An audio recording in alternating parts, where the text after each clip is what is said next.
other side, like just straight up humor, watch Norseman. And we Yes. are live. I've seen Yes. one episode of that. That was really good. I need to watch more of that. Hi guys. Hello. Hi, Hello. What are we talking about? Vikings. Stuff. Ooh, I love Recommending Vikings.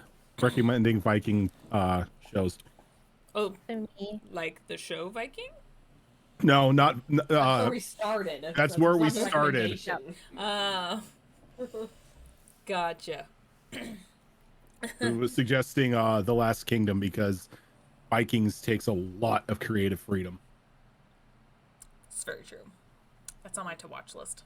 I need to watch that. But yeah, anyway, hi guys. How are you? Been a minute. Yeah. We do have a small announcement. We are doing an extra episode of Mass Effect this Friday, same time, 7:30 PST. The reason why is because that is going to be the last episode for now for Gillitam, because she will be going on maternity leave for a few months. So we're going to squeeze her in for one more episode. And then we are going to temporarily bring in another member to fill her slot in the meantime. Who is it? Guess you'll have to find out. It was already I'm- spoiled for me. I looked at the when I looked at the login page for Roll20, I saw who it was. Damn it! You're not supposed to look at that. Well, for You're not supposed to everyone look at else, the website. I didn't know that. well, that's okay because I'm gonna tell it to you guys here like soon. But for the audience, you don't know, and I'm gonna weave them into the story organically, so it's not like, oh boom, they're automatically in the next episode. It just kind of sees on where it goes with the story first, before putting him in there. I have an idea. It's just a matter of what you guys do and everything. So yeah, I'm excited to introduce them when it's time. But we will miss Gillitam. But all the best for you and the new Bobby. When I'm he sad comes. that Athelia is gonna miss the family picnic. I'm very sad about that too. Arleo better be there, otherwise I'm gonna be very upset. What if he is? Are you gonna be even more upset because Why you're not there? would I he don't- be? No, because I invited him. Well, if anything, we just put the family picnic off until Gilly's back. That's true. It's a month from It's- now. Technically, Athelia is a part of the family. You guys could push it back. That is true. I did already buy a ticket to Palaven to go pick up my sister, but I could just turn that into a little visit instead. That's true, because technically, technically 10 days have gone by now, and it's going to take you 10 days back. So there's a little more than half the month right there. So awkward. May have to push it back, but that's on you guys. We'll find out. See what you guys Look, we decide did to do. we just kidnap your sister for an extended amount of time. I mean, I was planning on kidnapping her for the picnic. Perfect. Is it a kidnapping if it's willing? Well, kidnapping because we're not telling the parents until after we're Oh, off that's fine. Palaven. That's fair. Yeah. You can join the crew. She's Morturian military, right? Oh, hell no. Hell no. Have you met her sister? No, you haven't. But yeah, so that's why. So again, this Friday we will do an extra little session so we can Gillitam's last time. Gillitam. It's Gillitam. Gillitam. Da-na-na-na, da-na. So it's Gillitam's final time before she has to leave. There we go. Or Mass Effect. Words are hard. Yes. And then- so And then you have one other week with us. Or is this your final week for Tuesday as well? Nope, I have one more week with you guys. Okay. Just next week is Chimera Collective on Monday, and then into the Wildlands on Tuesday. As long as everyone can play, I still need to confirm if everyone I have no life right now. I'm not going for vacation, so I'll be around. Yay! When everyone else is gonna be around. No life. Thank you for reminding me. I need to put up. Oh, I'll hit them up right now. Oh, there you go. So yeah, so next week pending. But yeah. So yes, where we last left off, you all were able to make it successfully to the planet Nerissa, a planet in the Nubian Expanse part of the system, where the planet is covered in water, but the planet itself is quite cold, practically freezing. But the water, because of the air not being breathable, there's not a lot of ice on this planet. But you were able to land on the site where Zuna, Brachus's Asarian daughter, was working on an archaeological dig from an ancient city of which their technology still very good to this day, since it was like Prothean technology, very far in advance for its time, and again still in working condition, that may help you against Sabius's shield that you were not able to penetrate when you first encountered him. She was able to explain the situation, letting you guys know that there are other inhabitants on this planet, as there are creatures that they share this with, and to proceed with caution, as you will need to go down into an ice cave to where essentially a submarine is, to get you further and deeper into the water where this ancient civilization lies. And thankfully she's been at it for years at this point, so they've done this journey many, many times, daily, actually. That doesn't mean that there's not any dangers going around. So thankfully, you guys were able to sneak past the first of, I am assuming, many dangers. Thanks to some quick thinking from Athelia, distracting a creature and making it through. However, poor, oh god, Athelia? What was her name? Oh god.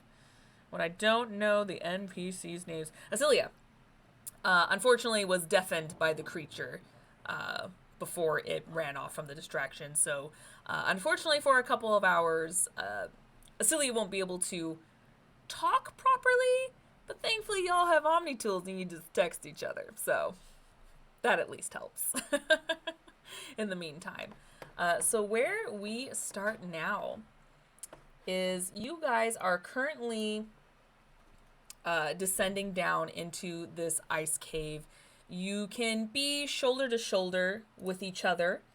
It is a bit of a tight fit, but you can tell, as she mentioned before, that it's been journeyed many times. There is rope that has been looped and pinned into the wall thanks to some spikes, mainly for balance, for getting in and out, since again this is ice.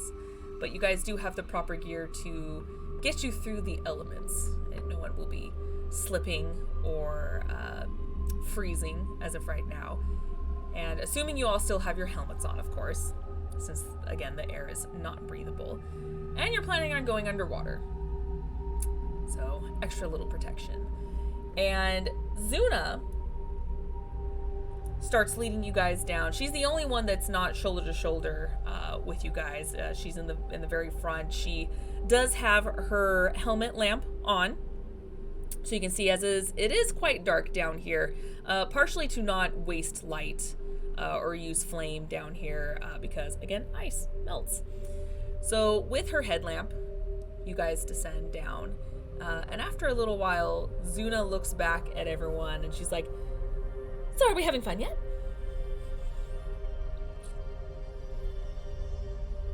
Oh yeah. Yeah. Yep. It's real interesting so far. Oh, lost my accent again. I was doing Sarah. Hold on. Switching gears. Get Click, into click, character. click. No. Okay. Yeah, it's been really interesting so far. A bit cold, but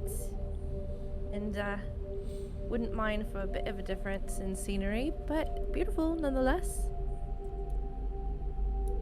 Now, if you be honest, you guys kind of hesitated when I asked that question. It's much more exciting when we go down a little bit further, and especially when we go in the water. It's very beautiful, very dark and eerie at the same time, but quite serene and quiet. Anyway, it's very beautiful going down there. So no one's claustrophobic, right? No? No. We Not even a have little bit. a choice. Well, yes. It just means that you don't come with. Not to be rude, but there really is no other way down. Right. just so So, teleport no, places. not really. No, unless you could teleport down there, but That's an yeah, option. no, it's not. Unfortunately, that would make things a lot easier though, and get rid of some of the dangers in the water as well. Yes, Well- that was going to be my next question. Is there any aquatic creatures we should be concerned about? Oh yes, there are many. I mean, you're on a planet that's mostly water, so there's a lot of aquatic creatures in here. That's why we stay on the ice. Any sentient? Yeah. Funny thing is, okay, so here's the theory that I think is very common for everybody. You know how if you put a fish in a small tank, it only grows to that tank size, so it stays a small fish? Well, if you took the same species of fish and put it in a larger tank, it becomes a much larger version of that fish, regardless of its species. Correct? Like koi How large are we Yes. talking? or goldfish? Well, with that theory, Azran, thank you for that resub. Well, with that theory, on a planet that's about 85% water, that's an awfully big tank. You see my point? So you're saying there's a fish in there that's 85% the size of the planet. Okay, well, but that's a bit of an exaggeration. But the point is, it's there's a lot of very large creatures here. There's also small ones. Don't get me wrong. There's plenty that are of different sizes, but a lot of large things. Does your vehicle, your submersive, have weapons on it? Technically, yes. We are scientists, so we do not have the military tech needed to do excavation sites because that actually could destroy things, especially if someone gets a little trigger happy. But we do have something to help defend us momentarily so we can get away. Also, thank you, Raven, for that resub. Like a decoy torpedo or something? Sort I of. could fix that. I can design Okay, now that. that I think about it, we have two things to help us out. Okay, so technically, yes, although not quite a torpedo in the sense that it explodes, but it's a torpedo in the sense that it uses a high velocity, trajectory to go in the opposite direction of where we're gonna go. With a light, a lot of bright colors, make it very flashy, so the creatures go and get distracted with that while we go away, as well as taser. We have an electrical system that sparks and frits if something, if we're in something's mouth. It's kind of So it's a flare. the first one is yes. The second one is more of a taser. Not bad options. It's pretty powerful. It won't really paralyze the creature per se, stun it for a small time, but we've had many opportunities where we have stunned the creature and gotten away safely so far. I guess we should hope this is one of How them. many have you lost down there? Oh, only two, but that's not because of the aquatic creatures. Thankfully, it's been unfortunate discoveries. For example, the radiation that we encountered. Quite a full blast of it when we first discovered it. It wasn't good. They got incredibly sick and died from radiation poisoning. But we learned and adapted from that, which is why I cautioned you to be careful with that kind of technology and everything.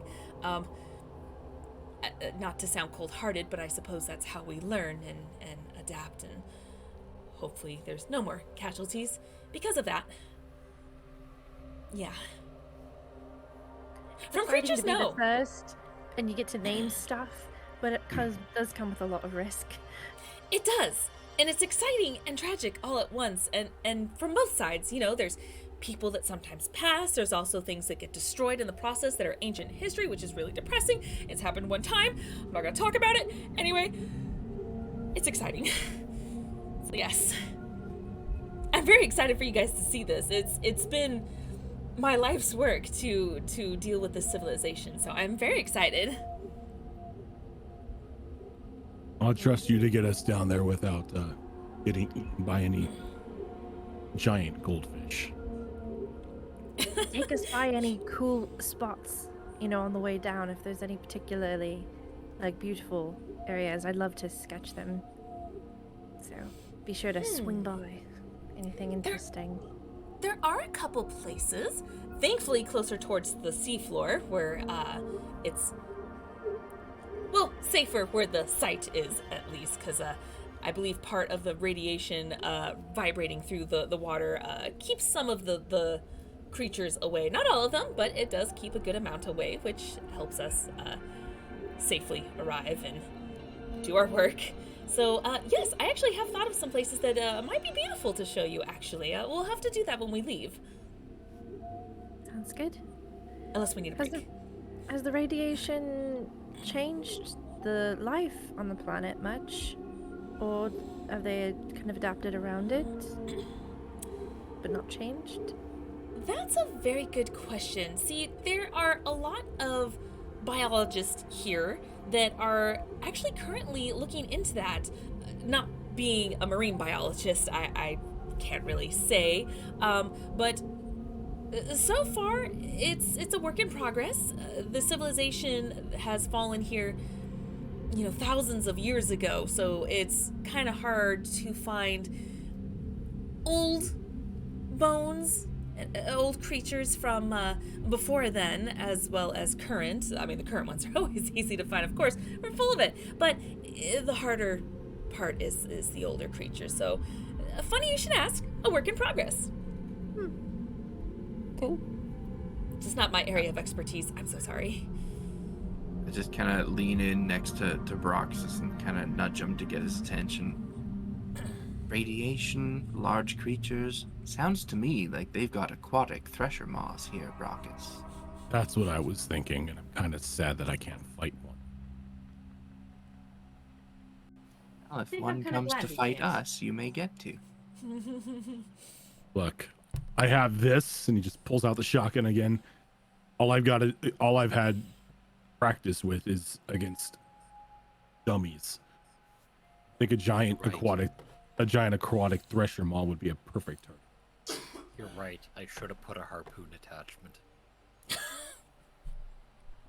I mean, Work in progress.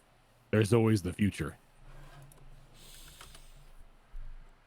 I wonder if we just loaded armor-piercing slugs into it. Make sure there's like a chain or a rope or something to the harpoon so I can pull something closer so I can shoot. That's an entire different weapon. That's next. Ish. On the list. Well, I mean, mods do exist for guns, and that gun could use the mod if you wanted to.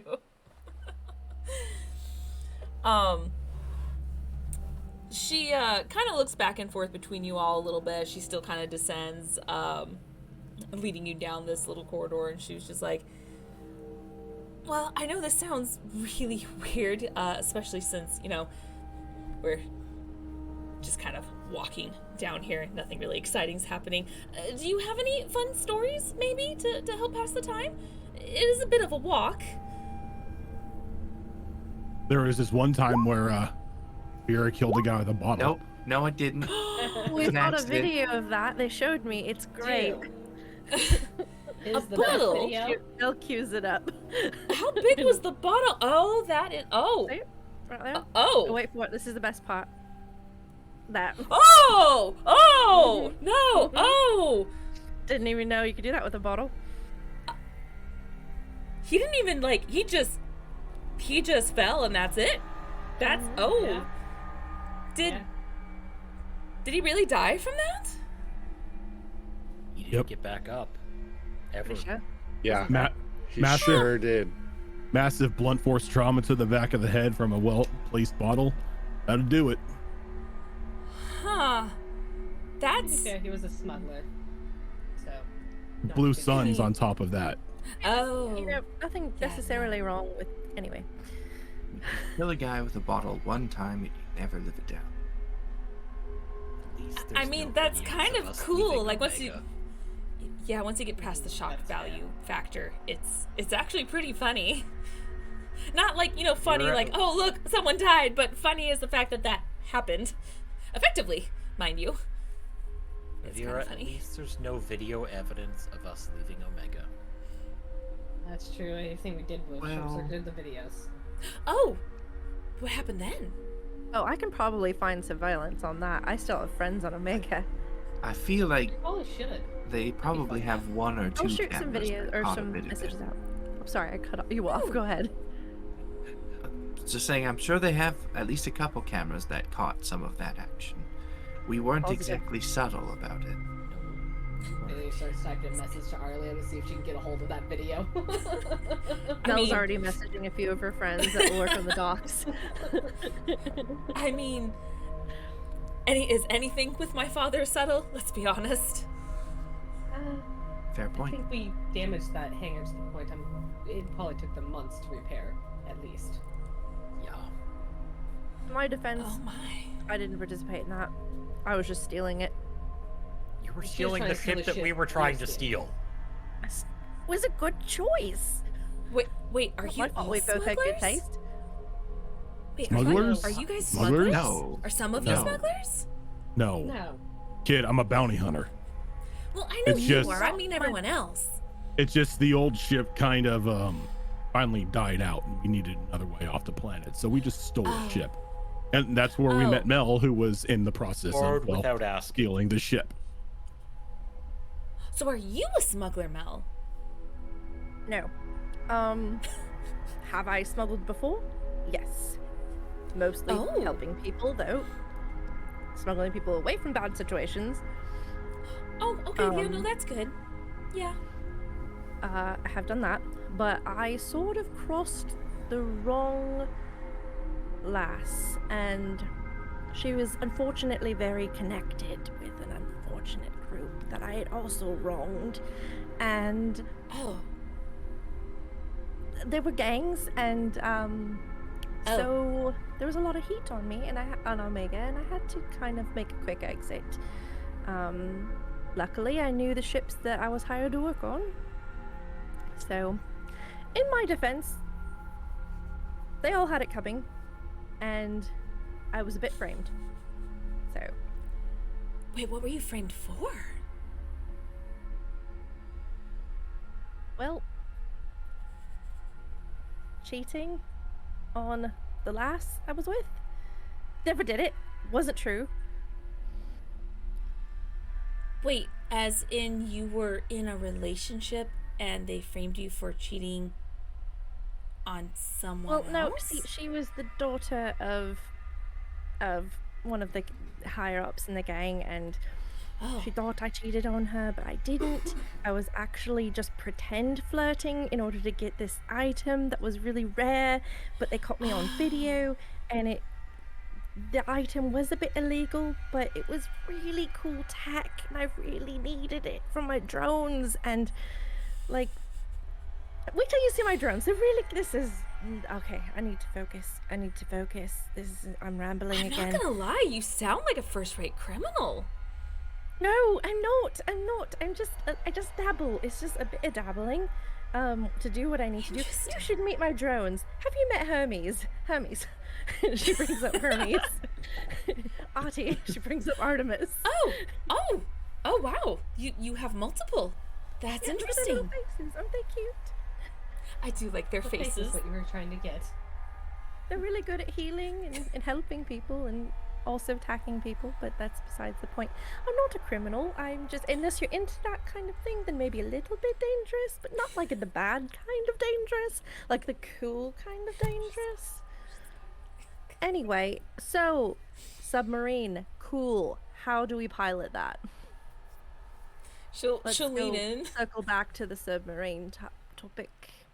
She'll lean Fish. into Brockus a little bit. She was like, it's like, I don't know if she's like an actual criminal or not, but sounds like you all have just very exciting just stories to tell. I wouldn't say she's a criminal. I mean, if she was a criminal, I would have probably already turned her in for a bounty. But Oh, no, true. she's top notch. Or maybe she's that good that she hasn't gotten caught yet or put up a wanted post or anything. Or the other way around. I'm just letting her raise that bounty even more, waiting for the to get a certain level and then turn. Oh, that's smart. Pretty sure I erased the last one. Check. Mel essentially Googles herself. No, but we have a lot of stories from the past couple months that we've been. Well, you caught someone's attention if you're working for, a Spectre. That's Yeah. exciting. Funny about that. We liberated a human planet, base, Oh, homestead. I don't know what you want to call it, but we Colony. liberated it from the colony. There, thank you. oh, I didn't want to say hive. I didn't want to be, oh, no, offensive or Father. anything. They're not insects. Look, No. sometimes I have just like looks over at Vera. I just have right there. trouble with words sometimes. But no, we liberated it from Centurions. We did this really cool thing where I jumped a Mako over the wall and just started running over a ton of people. Your sister sort of burned Father! out. Your sister sort of burned out with the ship and kind of flattened a couple more people. But it got the Turians to back off, and that's when we met the That's Spectre. good. Interesting. We still have Well- that Mako. We still have that Mako on the ship as well. Oh, don't forget the zombies. Oh yeah, the zombies too. Zombies Well, aren't I real, think- though. Some of this information is classified, guys. It's my kid. It's fine. If you're not supposed to tell me, Well- I don't want to get you guys in trouble. Look. Mercy knows about it, and you trust Mercy. You can trust her. Well, it's not that I don't trust your children, Brockus. Mercy was with us and witnessed everything. So, I mean, You she know. wasn't with us for the zombie part. She wasn't with us She was with the back on zombie the part. I ship. left her back of the ship. No, but yeah, apparently but we there's dragged some one of those some back with weird us. tech that's reanimating bodies and making them real pain in the ass to fight. Oh, interesting. I wonder if I can get my hands on that file and just look at it from a scientific point of view. Of course, never want to apply it. That's horrible. That is absolutely horrible. I'm just We have curious a- from a I think- scientist's point of view. We have it on the ship still, don't we? Yep. The file, Oh. not the body. We got a copy. Wait, body? What? No, No, we don't we have keep we don't have the bodies? No, we don't have the body with us. We got scans and info. Oh, okay. I was gonna say you took me on a ship with a body. That's a little weird. No, we don't have a freezer or anything on the ship for a body. We At least try I not to don't make a think. habit of that. Oh, Although Father, it that's probably would be a good idea to get one. It would come in handy if we need to trade something back with the Spectre. It would. Should probably install one.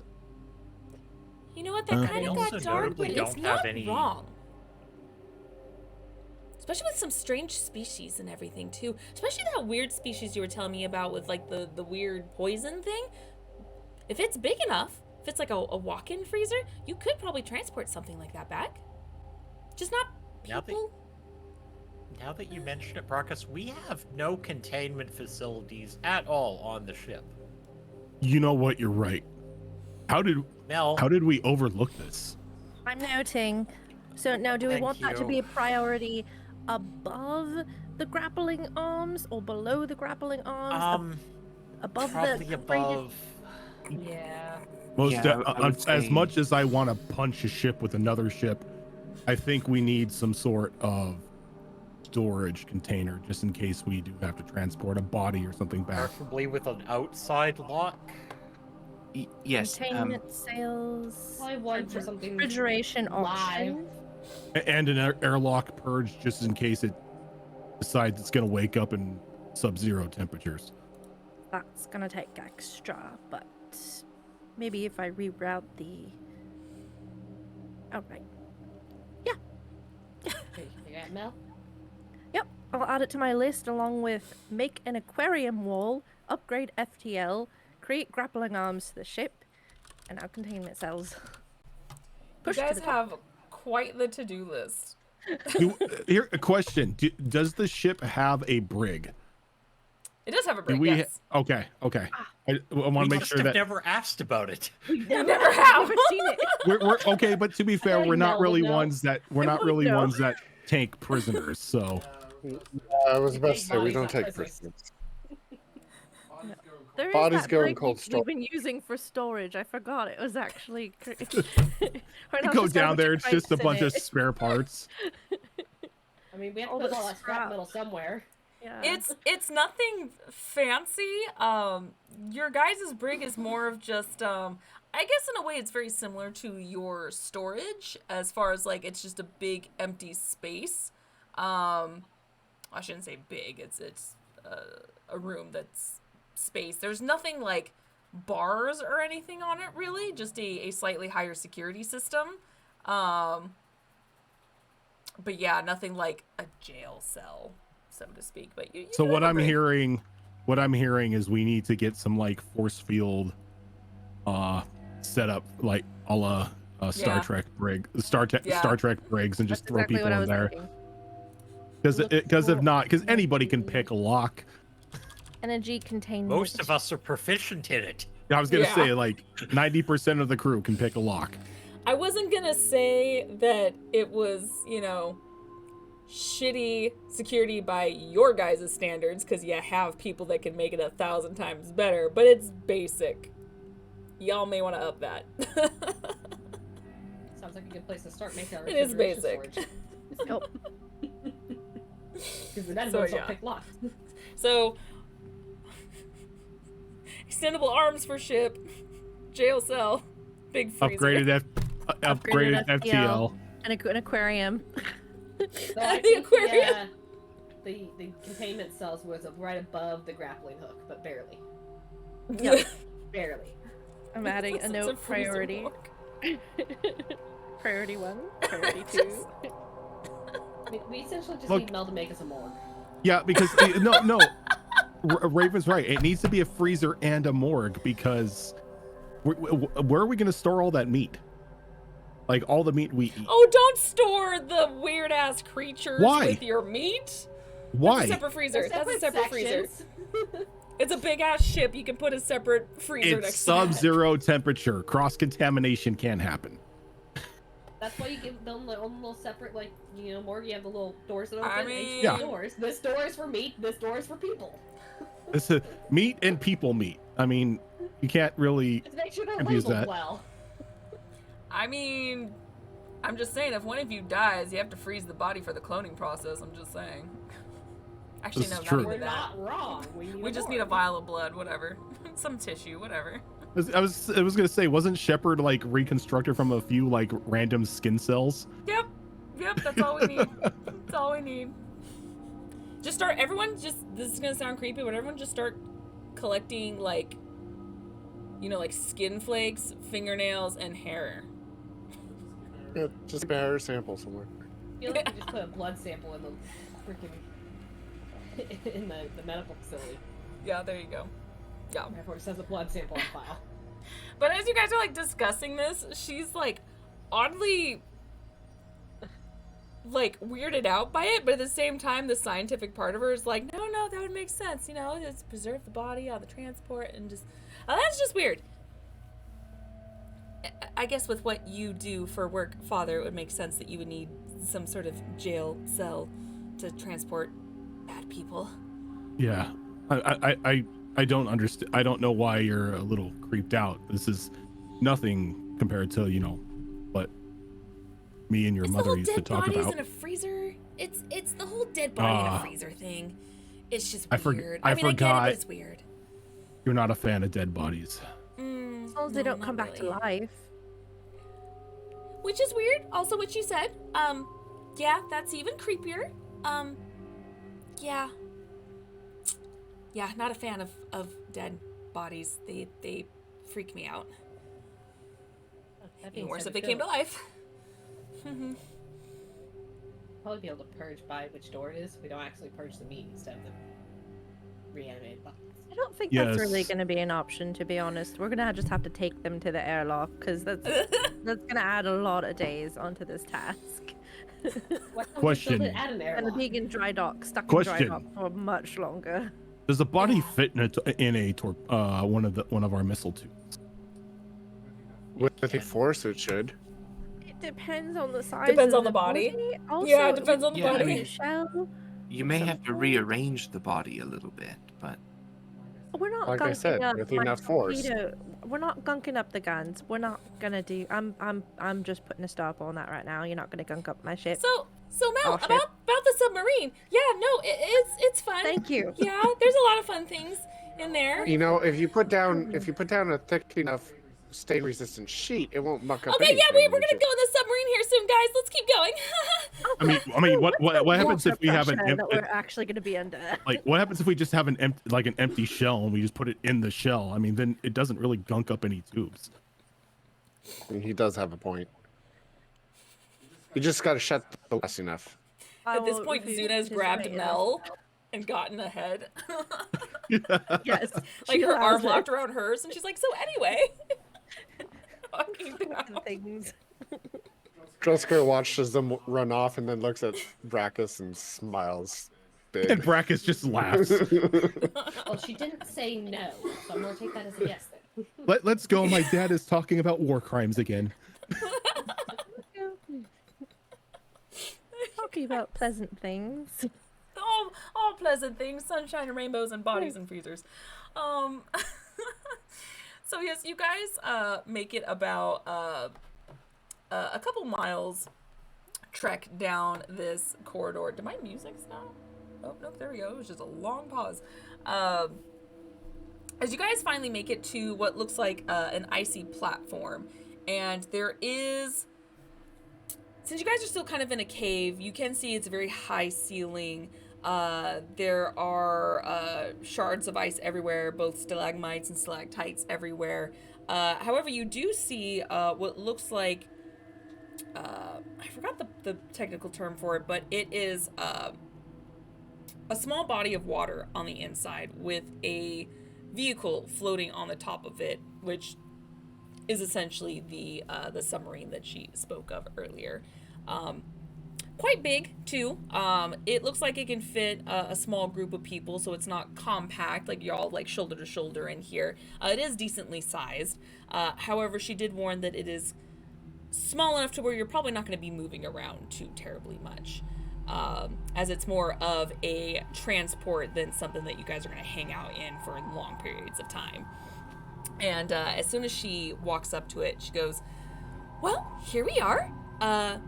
This is the machine that's going to help us get down into the lower depths. It usually takes about an hour to get down there, mainly because you don't want to go down there too fast because the pressurization, even though we have the balance within the ship, you still have to be careful with that. And I don't want your ears to pop and your head to explode. So, slow and steady, as they say." So, where's the engine room? Or where the does the engine engine room? lay? The hatch for it. So, it's, you can't see it from here, because we would have to actually grab it on hooks and raise it up to see the rest of this machine, but it's actually in the floorboards, to put it simply. Is there a hatch inside where, like, say there's an emergency and I Oh, can yes. help? Oh, of course. Can you show me where that is? Yes, actually, if you don't mind, I'll show you in first, and one by one, we'll get the rest of you in here. So, Mel, and actually, Jamar, too, since I know you're an engineer as well. In case there's a crisis, maybe both of you should come with me. Let's look at the ship. Okay.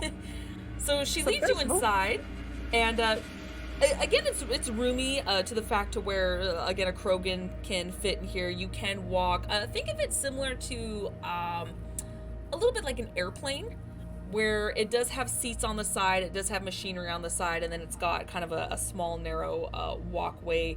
Though thankfully, just wide enough for a Krogan to walk through. And you can see that there is 2 different hatches on the floor that she shows you. One is a little bit closer to the front, and the other one's a little bit towards the back. And so she points them out to you on the floorboard. And she's like, see, there's a little latch that you can take out, and you technically could fit a person down there, though quite cramped. And when I say person, probably Mel for the most part, although you might be able to fit in there, Jamar. Certainly not my father, but yes, usually smaller, more slender species would be able to get in there a little bit more comfortably. You see Mel's already halfway in. She's just like She's like, what? Like a Like, cat, you say like a something? cat in a box. Yep, she goes to get in box. If I She's fits, just I like- sits. Oh wow, you guys got the, and she starts naming like technical terms of different tubes that she sees and the engines, and is trying to figure out the energy source, and she starts mumbo jumboing. Yeah, it's amazing. I mean, I don't know it very well, but that's why we usually have engineers, and again, why they're so fascinating. So, hopefully, if you guys, if we get into a pinch, you guys can do a little something with it. But if you need a few minutes to kind of just look through it and familiarize yourself with it, that might be a good idea, just in case we do get in said pinch. Mel's gonna reach up and just blindly grab for Jamar and pull him down. Jamar, look at this. So Look at how Jamar, they you're have like, your connected this face. in this compact space, and they fit it in the. Look at, have you seen it come that small before? Have you? She's like pointing things out in there. Our space is barely in the hole. Can I Jamar, have? I imagine at this point is like hanging upside down in the hole, just like Yeah. interesting. Right? Is that a sorry writing on it? Do you think that's their tech, or is it your people's tech? It's too messy to be ours. But it's so compact and it's so beautiful. Look at how it. And look, it's connected. She just continues on. Jamar's probably the only person that can keep up with you. In Jamar's that probably the aspect. Jamar's probably the only other person who knows what she's talking about. Yeah. Jamar is also Um, judging heavily on the construction. Yeah. Can I have both of you? Just out of curiosity, I don't know if they have it in the system. Water vehicles. Is anyone proficient with water vehicles? Again, I think don't know they- if that's in the they system. Identify the difference between. Okay. space. I'm pretty have- sure it all pilots the same at this point. Probably, I have yeah. I have space and land. Oh, Okay, okay. yeah. Yeah, maybe there is a differential for water. So no, I don't think Mel would have ever had an experience like this. Is why she's excited. She Space didn't have would it. work like water, wouldn't it? Or at least I close to. mean, that's what, NASA does to prep the astronauts is in the water, so I mean, I'm putting two and two Pretty together. significant difference in atmospheres between underwater mean, and space. yes. Both are I'm lethal just if saying. you breathe them. Exactly. Just like Raven said, both are lethal that you breathe them, so they're the same. Yeah. There's different would systems. argue. You have to deal with like salinity and freezing. Freezing you have to deal with both, but like there are There is differences. water. Pressure There difference. is Is water. there? Yeah. Okay. They So- have one for air, land, space, and water. Awesome. Ruckus, very excited you're because not it's the most new. proficient pilot in the ship. We're very deeply I don't go in disappointed. water most of the time. No excuses. We're disappointed. All right, give me a week. I'll master this thing. I mean, you guys could use a week to do it. Okay, yeah. So, Fine. It's fine. This is fine. Everything's fine. So, I need Cast both. guidance, by the way. Okay, because I'm gonna have you guys do rolls. I'm gonna cast guidance on, and I have my guidance advanced, so I can have it on up to 3 different targets. So I'm gonna Okay. put one on Brockus, and one on myself, and one on what's another essential task that we might need someone On on. the navigation. Okay, so would that be you for or would it Vera. be? It'd be Or- Vera, technically. Vera? It is Vera's speciality. Okay, so Wait, so is Brockus piloting this? You're the only one Well, here. we're getting a Where's little Luna? ahead of this. We're getting a little Oh, ahead. sorry. First things first. Both Jamar and Mel, I need you to make me some engineering rules. Okay. Rolls. They're making up engineering rules now. I was like rules. Okay, It's like well, I'm too lazy to say the word. For my guidance, would that make sense, Zoro, if I put it on? Are we gonna need a navigator, or are we not gonna need? I mean, is guidance a cantrip? It is not. It's an Oh. advanced spell. How long does it last for? 10 minutes. I would say not to use it now because not everyone is on the ship. So I Okay. wait until everyone's settled in. I'll wait until I mean, I know we could be traveling for a while, so it might not matter. I guess they could. I mean, you'd have to do it first season or you can't travel roll, but I think we have to resolve whatever she's doing with your engineering rolls first. Yeah, this might not even Yeah. be good to use at all right now. Okay, so we'll How just many do. would you like? I just how many need rolls? one. I just need one roll from both of you. Okay, could be higher, but 22. No, 23 for me. I rolled okay. 23. Well, you're not in there, so it's No, just... I was saying that's what she said. Oh. Me. So- 15. That's as low as it can get almost. Damn. Okay. That's still good though. I rolled a 2. rolled low. I rolled so low. I got a 2, 15. Yeah. That's still great though. That's still Right? great. I love moments like that. It's That's okay, like, Jamar. oh. This is unfamiliar. It's unfamiliar tech. That's like with Ash, where I'm just like, oh, I rolled a 7, guys. Does a 35 hit? Yep. Yeah. It's like, what? I rolled low. So both Jamar and Mel, you are able to familiarize yourselves with this technology, this type of engineering with down here. However, Mel, you being an actual space engine, working with engines themselves, and in that type of space, you are able to not only familiarize yourself much quicker with this, and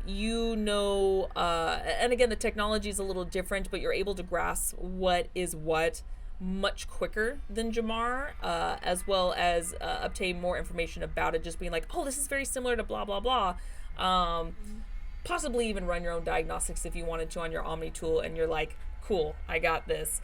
So if you guys were ever in a pinch, both you and Jamar would be able to help with some additional bonuses on top of it, since you were able to make those checks. Jamar's just If had you're in less a time pinch. judging it and more time figuring it out. Yeah. That's a very Solarian thing to do. Yep. It's very Is there a true. number you want to give me for what I would add to that bonus if I'm asked to do a check? Or So Jamar, you would get a +2 on top of your rolls. Mel, you would get a +5. oh wow, nice. And that's while you guys are in this machine. Yoke. Make a note just in case I forget when you guys ride back. You guys make it out back. Is in the Back notes. out. There we go. Yeah, back. So as soon as you guys are done familiarizing yourselves with this machine, she goes, right. So if you guys are feeling comfortable enough with this machine. Do we want to start loading up and heading out now? Or do you guys want a break? It was a really long walk. I don't know if you guys are just tired and just want to, just take a small break. It's still very early in the morning, but I'm just saying a little break. Or we can just go now. I'm totally fine going now. What do you guys want? No time like the present. Very true. Wise words, Father. Wise words. Can we take off our helmets in here, or do we have to keep them on the whole time? You technically can. Well, It no, is airlocked. However, if we were get attacked and it's that that one time, where we get crushed, or need a way to get out, I would keep the helmets on for extra air protection. Yes. Do remember, Mel, everything outside, you can't breathe. She looks sadly at her lollipop and puts it away. This is some of her rituals when she's in new engines. She's like, okay. I mean, you guys have your house. I'm just saying. Another addition that Mel makes: lollipop dispenser for the inside of the helmet. Yeah. I'll... She just sticks it in. Okay. Okay, so you guys load up one by one, sitting in the seats that are kind of on the side, buckling up. There are windows for you guys to kind of see outside. It is wide enough to have two people, basically a pilot and a navigator if you wanted, in the front seats. She does look to you, Brockus, and she's like, well, I don't mind driving these. I have before. I just don't do it frequently enough. So completely up to you if you feel comfortable driving it. Otherwise, I have no problem, Father, doing it myself. Scientifically speaking, which one of us would be the better fit?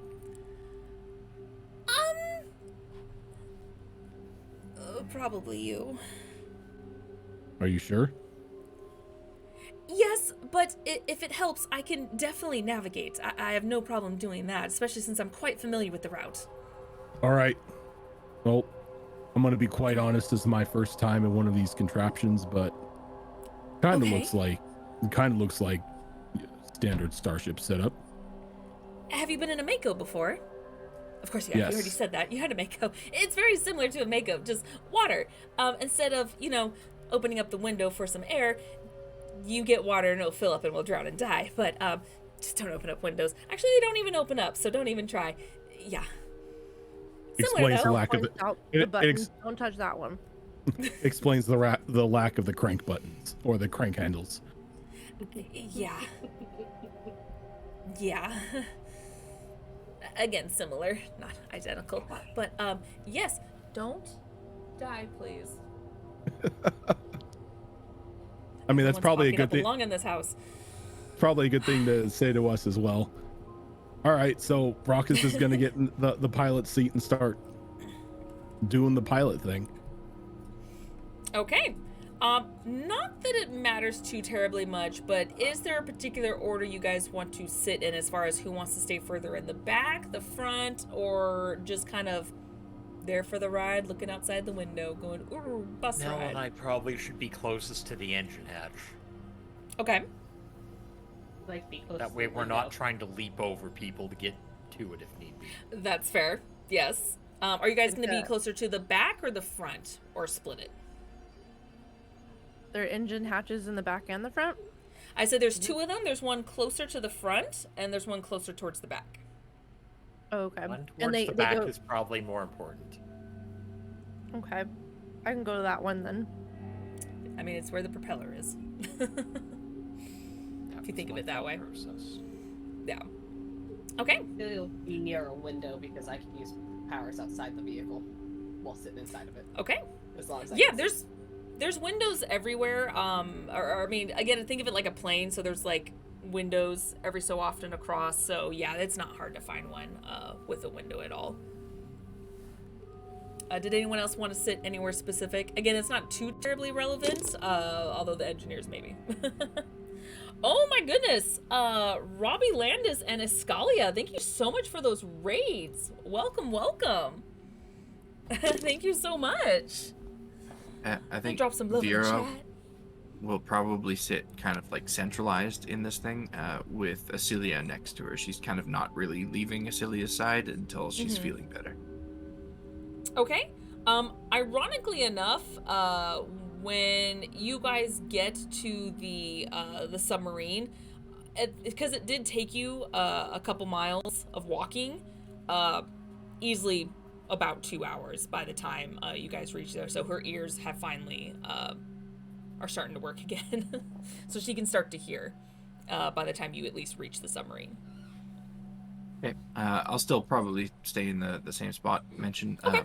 And I'm going to encourage her, and I'm going to try to do the same myself, to just rest and relax for this journey. Try and get a short rest in. Feels like that's probably not going to happen, but we're going to try. I mean, I asked if y'all wanted a break beforehand, so. That's why it feels like we're back. But People get to take breaks. I know, right? Couldn't be me. Couldn't be you guys. So you guys get in, and from a very quick briefing from Zuna, she kind of tells you what certain controls do what to help you out a little bit easier. Again, you piloting a ship, it's not too terribly hard, but there's certain things she tells you about, like, you know, the pressurizer, like, oh, it's this specific button, and if we need a distraction, here's the quote-unquote taser and the deception torpedo, you know, little things like that.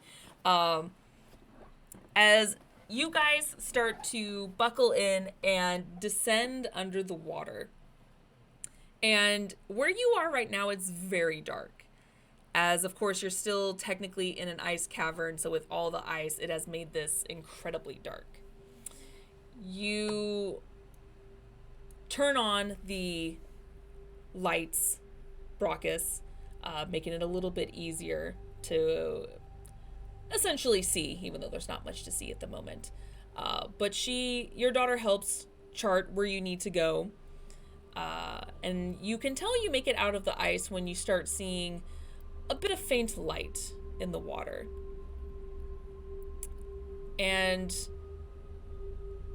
after just a few thousand feet, it starts to get darker again, as you can tell at this point this is where you've reached the depth of where you're void of light from the surface altogether. And for the moment, there's again not much to see. Part of it is because the whole submarine is not really lit up, for safety purposes, of course.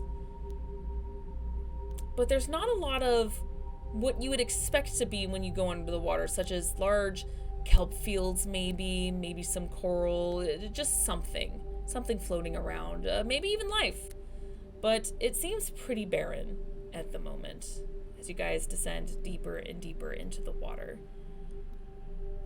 Brockus. Is it normally this? Oh yes, like I mentioned before, it's dark and kind of eerie, but it's very serene at the same time.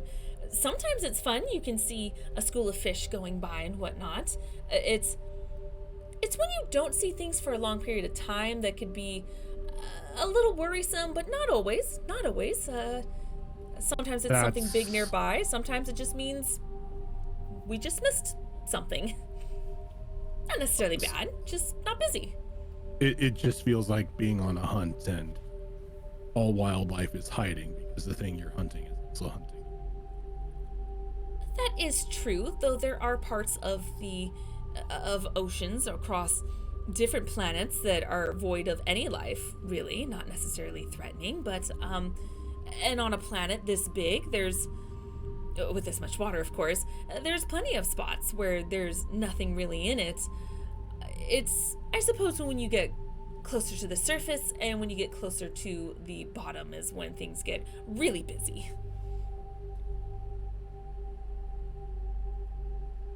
So it's not so bad for now. Just quiet. I guess you get used to it. It was very creepy for the longest time for me, but after years of being here, you just get used to it. It's actually quite calming. Don't you think? It's like sitting up in the seat on the ship, flying through space. Just you and your thoughts. Exactly. Although you have planets and other things to kind of keep you occupied, while this is just literally nothing. Well, the good thing about nothing is you can't crash. Very true, to a certain extent. Yes. So you can't see a rock formation, but you know, because it's too dark. But thankfully, we shouldn't have that problem. Or murky water. Yeah, he's How not long really. will this journey take us? About an hour, 2 maybe, depending on if we come across anything and need to be cautious. But not long at all. All right, good. Drescar will sit down and start meditating. I'm gonna use a new racial thing Oh. called Body Soul. Yeah, you guys might want to check the NCO world because they've been updating racial stuff too. But this one's called Body and Soul. If you spend 10 minutes in prayer, you can mentally focus your body and soul into a true whole. Next time you're reduced to 0 hit points but not killed outright, you gain advantage on all death saving throws until you are stabilized or regain hit points, at which point you cannot benefit from this feature again until you finish a long rest. Oh, okay then. Very nice. All right, with that, Brockus. Can I get a vehicle handling from you? Yep. Now, since I am not proficient in sea vehicles here, is this gonna just be just a straight up dex roll without the proficiency bonus? Yes. Okay. Time to do this all. Oh, not God, glitter bombs. bad. Dirty 20. Oh, okay. Yeah. No, you're totally fine. You're doing a good job. Kind of treating this as if you were in space, while at the same time, taking in all the information and the navigation that your daughter's feeding to you every so often. Especially in between her kind of leaning back, looking back towards the rest of the group and talking. You all get the sense that she's not very good with silence. Every so often, if everyone's quiet, she just kind of pops a question real quick, says something, hopes the conversation lasts a while, and kind of goes back. More silence. She kind of pops out again. Does the same thing again. Nothing terribly, important. More of just, asking more stories, getting to know some of you a little bit more, poking fun at her father here and there, saying, oh, I hope he's not too much trouble, things like that. Mel would for sure talk about the fair they went to, all the games that they played and stuff like that, just for a little more lighthearted stories that don't involve zombies and death And bodies. People. bodies. Yeah, exactly. Can I have everyone make me a perception check, please?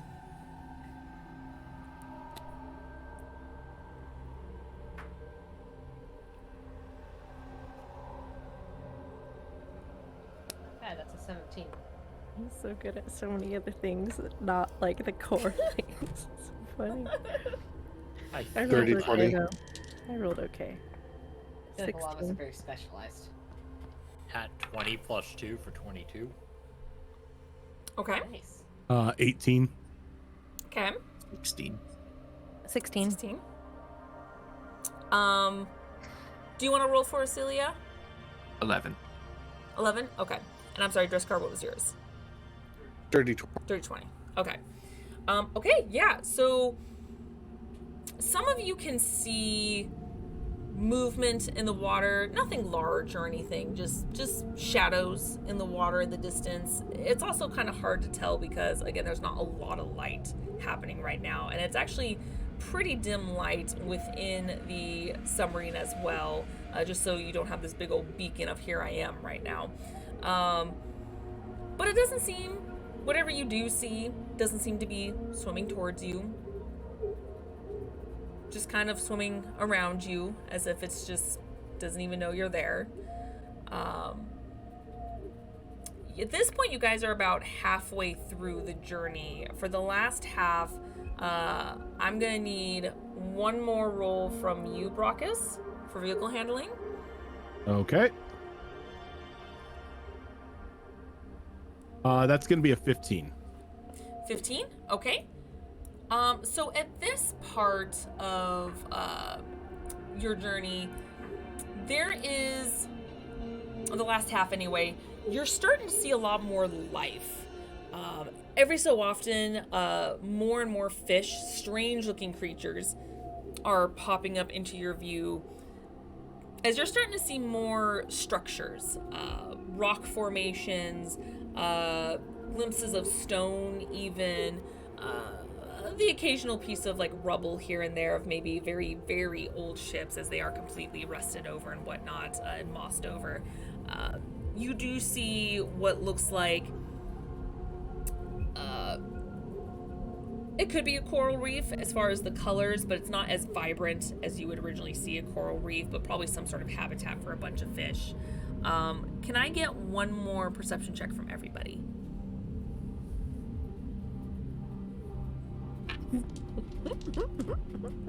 Five for Mel. 12. 10. Oh, God. Mel's really into her conversation with Zuna right now. And I'm pretty sure both of the Turians are asleep. We got a 10 and a 9. 22. Okay. Dreskar, the only person. You notice some weird movement. Kind of shimmering in the distance. It looks like it is one of those underwater currents, as far as it looks like its own river, so to speak, in the distance. However, you're noticing something orange and yellow kind of every so often flashing or pulsing, going through this stream. And there seems to be a few of them kind of flowing through it. And it distracts you long enough before you notice a shadow that kind of crosses your path in your peripheral. And you look over and you see what looks like a giant sea creature, almost eel-like. But the teeth are, or the mouth structure at least, is more flat instead of almost like a beak. It's just completely flat. And you can just see rows and rows of teeth sticking out, jagged from all which way. And this creature is not doing anything yet, but more of just watching.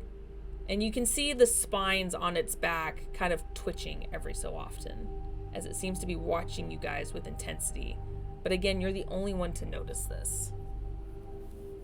I will point to it immediately. What is that? What's what? That right there. Oh, yeah, we should probably not move, and we should probably turn off the lights for now. Father, you should probably stop driving right now. Killing the engines. Would it help to go into some sort of silent running mode?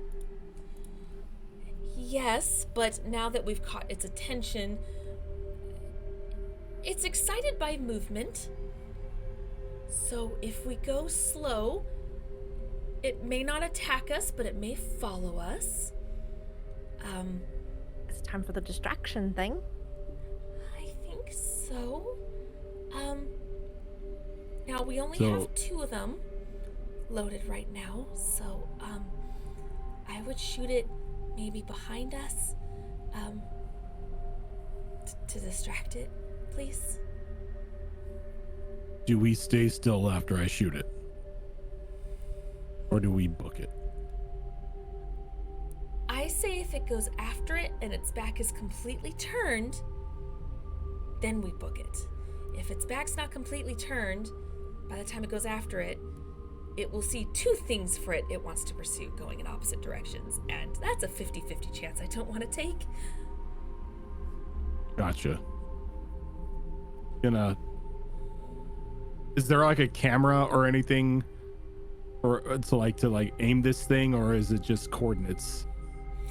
Just coordinates. There is only a camera in the very front of the I almost called it a boat. Submarine. How far right. away does this thing appear to be? If I had It's roughly 20 feet. Oh. away from us, Mm-hmm. It's Mhm. very close. Oh, he's close. Okay. I'm switching to infrared vision and see if it highlights him a little bit more. Okay, give me a second. It's deep sea creature, so it might be running pretty cold, but maybe warmer than the water around it. Yes. Funny enough, when you put on your infrared, you see maybe a couple of what looks like heat signatures in the far distance. They're almost blurry of how far away they are. This creature, you only see what looks like its eyes and a part on its spine that is illuminating with the infrared. Everything else does not seem to be picking up. Okay.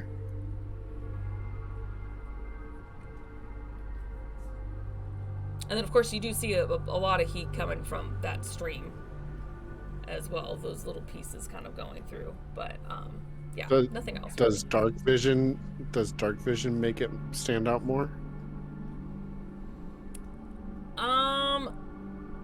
No, it does not.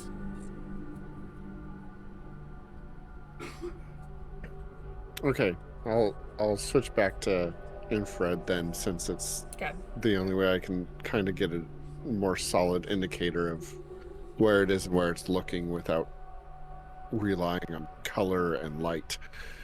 Yeah, it doesn't seem to be like when you switched it to dark vision, you're not seeing like the eyes glowing or anything like that.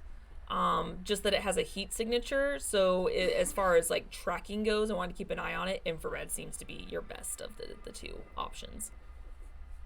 Okay, I'll stick with that and just a real close eye on it. Okay. Brockus, what would you like to do? Aiming that thing behind us and a bit towards the creature, since it's only 20 feet away from us. I want to make sure that if it lunges, it's not going to have like any chance to hit the ship. Okay. Just gonna like look back at everyone and just press that fire button. Okay. Can you give me just a straight, I just lost the thing. Go ahead and give me another vehicle handling, or dex in this case, plus a percentile. Okay, well that's an 11. Okay. I'm assuming that's for the vehicle. Vehicle handling. Okay. I'm hoping. And then a 69 on the percentile. Nice. Nice.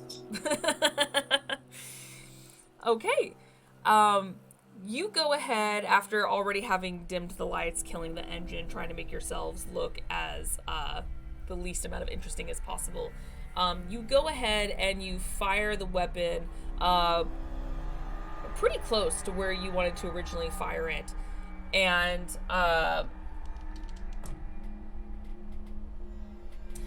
Yeah, so as you see it shoot out, and everyone who's paying attention to the creature right now can see this, this torpedo is very brightly orange with a few stripes on it.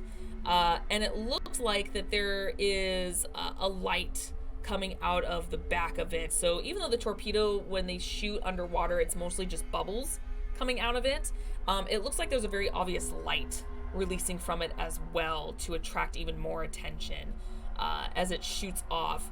And you can see this creature, its head, if you blinked, you would have missed it at how quickly it jerked its neck to look at this, pausing for just 2 seconds and shooting off almost like a bullet after this decoy.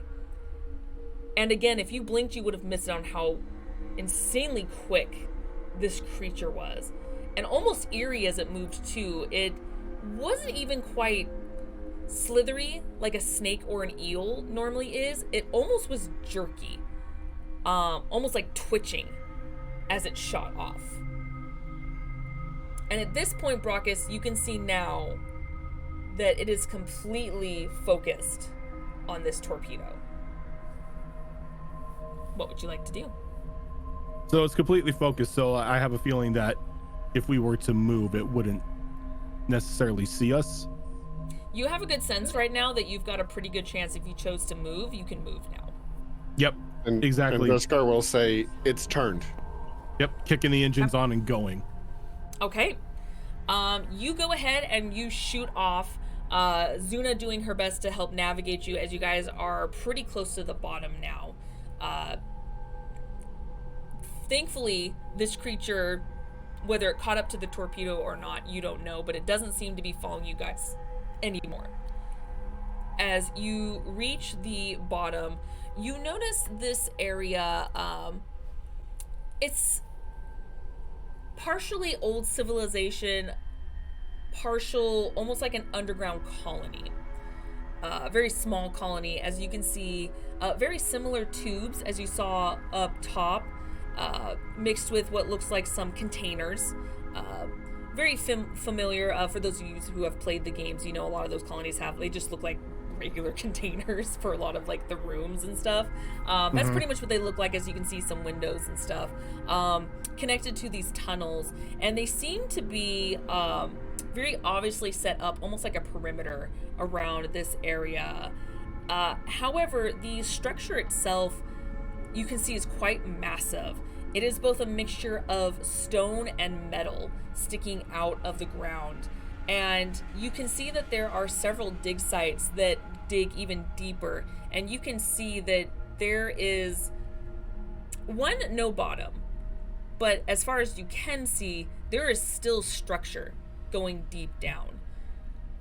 Giving you the sense that there is much, much more of this even under the sand and digging deeper into this planet's core. She guides you off to a part where it's almost like a little bubble that opens up and allows you to have your vehicle set inside. You see the water starting to drain from it as you guys can now safely exit the vehicle and get out. And when you do exit, you are in one of those kind of metal corridors that is almost L-shaped before you get to the next section of this area. And so Zuna kind of looks at you all and says, well, that wasn't so bad, right? See? Still going strong. Not getting eaten alive. And there's that. So far, yeah. I mean, there's much worse creatures out there, but I think we're okay for now. But I'm a little concerned. There's supposed to be some people over here, and I don't see them. They could be busy, but here? we usually have anywhere between 30 to 40 people at a time down here, on average. Okay. But I haven't seen anyone yet, so I'm a little worried. Is it dinner time? They all en masse? You would think that, but we do rotate. We do have people kind of watching still, since there are all kinds of dangers out here. By radioing them? We could try. If we get to the first section, there is a radio that we could grab. It's just still very strange that there's no one over here. So she kind of leads you down this corridor, and when you guys turn the corner, you do see this first little opened area of one of the containers. There is some places to sit. There seems to be a lot of machinery around, computers and whatnot. A lot of boards as well, showing all the different areas that have been mapped out so far. And you guys can see, for some of you, it might be a little too technical, as it comes off a little bit more like an architectural drawing. But you do see what looks like a map of the excavation site, with words that you don't really understand, probably just a language or jargon that the scientists just come up with to kind of know where certain placements are. It just didn't make sense to you guys. But you do see that there is a small terminal in one corner that Zuna immediately goes to. And she turns it on and she goes, hello, this is Zuna. Is anyone here? Hello? Anyone here? There was no one at the docks and I haven't seen anyone. Is anyone from the excavation site here? And then all of a sudden her Omni tool blinks a moment. What's that? Oh, you're on It's a there, message. Zuna. Someone's calling me. Let me see. She turns it up and it's very hard to see because it's a very small video that comes up. But you can all hear very low, panicked whispering, saying like, you need to get underground now. It's not safe up there. It's coming. What's coming? The thing that's been stalking us the last few days. It's here. It's around the corner. We're underground, so it can't find us. Oh, okay, that's actually kind of vague, but, okay. Where did you guys go? We're on the 4th level down below, and we're still trying to get everyone under here. Okay, when did it arrive? It's been here for the last couple of hours. We don't know what it wants, but it keeps circling a very wide berth around the facility. I think we discovered some more radiation. We're not sure, but it's attracted this creature that has been stalking the facility for a while. Okay, I have friends. They'll put a comforting hand on Zuna's shoulder. Can she hear, or is this just for her, Zuna? This is loud enough for everyone to hear. Okay. Yeah, it's loud enough for everyone to hear. Brockus already has the shotgun out, setting 2 active. It's like, Comforting. okay. Is this an aquatic creature you're dealing with? Yes, it's we don't know what it is exactly. It moves like the water.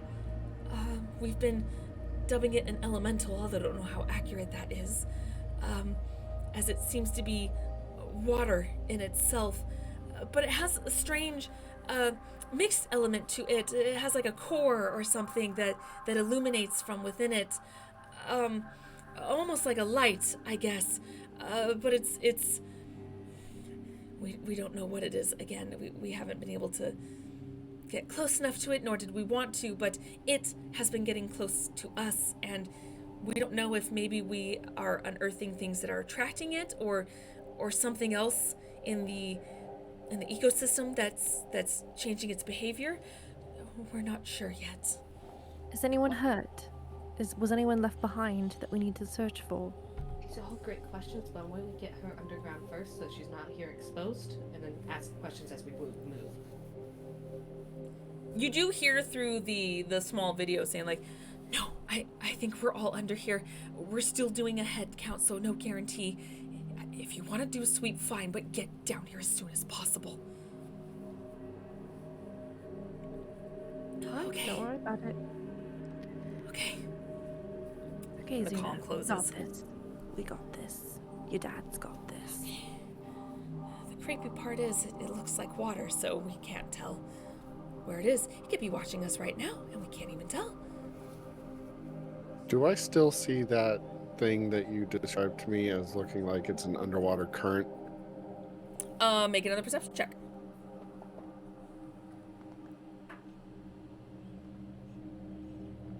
21? 21. You do see that current still. However, it has, because you guys did descend and everything, it is definitely much closer from where it originally was. It seems to be doing an interesting, almost like a spiral going down closer towards the bottom of the ocean. Dre Volko, thank you so much for that follow. Welcome. You do see in a pattern, just like before, you do see these weird orange and yellow sources kind of swirling down with it as well. It looks like it's probably a good maybe 100 feet off. Okay, so here's the important question. Does it still look like it is in the same position it was, or does it look like it has moved, or that it is moving, and not like a current would, but like a creature? That far away, it's very hard to tell. What you saw earlier was further away, but again, it looks like just one cohesive current, so it looks like maybe it just, where you guys went, it maybe just got closer as far as like, that just happened to be where the trajectory was.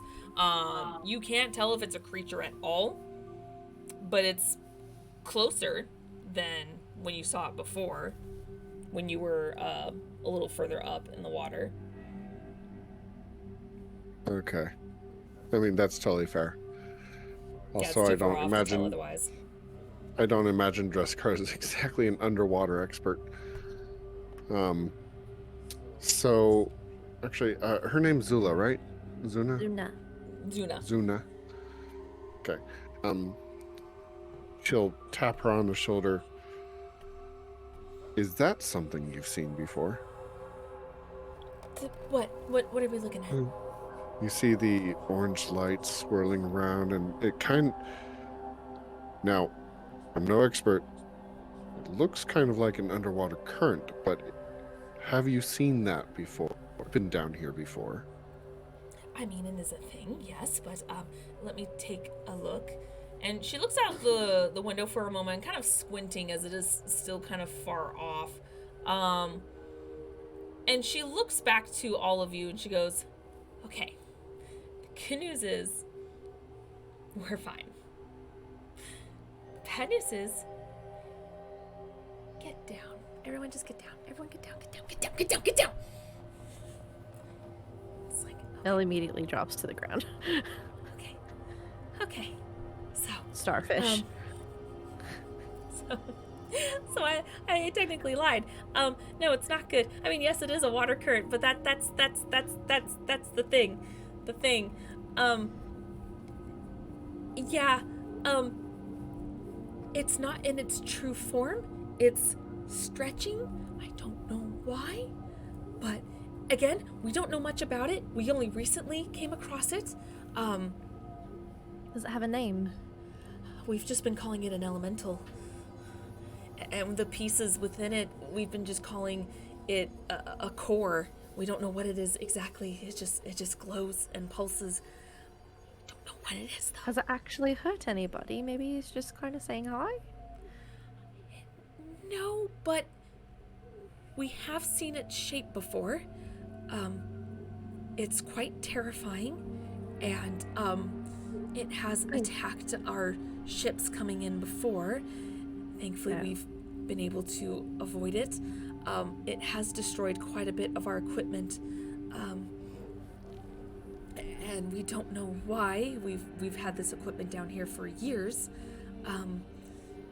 so we don't know what it's doing. But any particular equipment it seems to favor? No, just anything get in its path. Can it be hurt?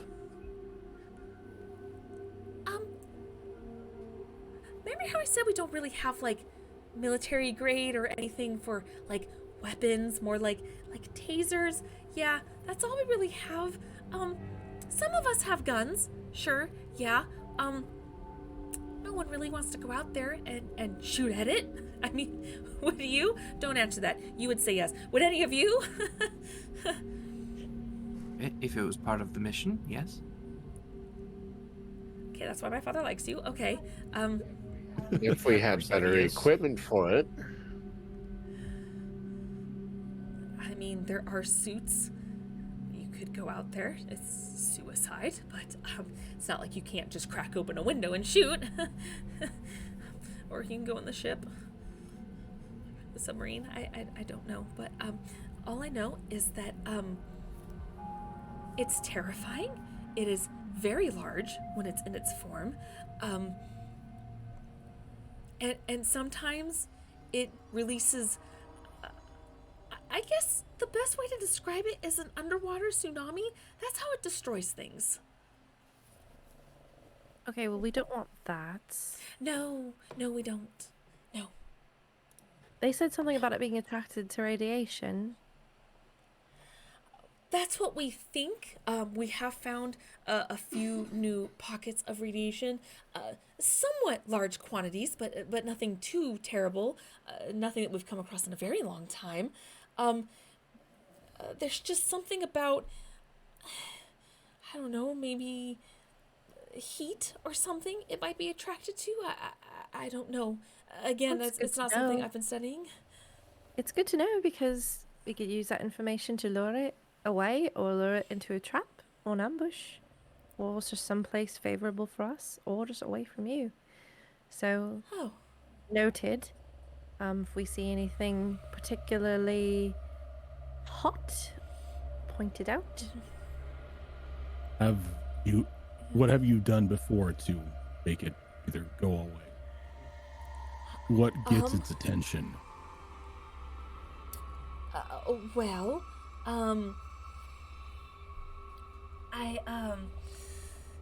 we've tried, using the tasers, because we're like, oh, water, electricity, that works, right? No, it doesn't work with this one at all.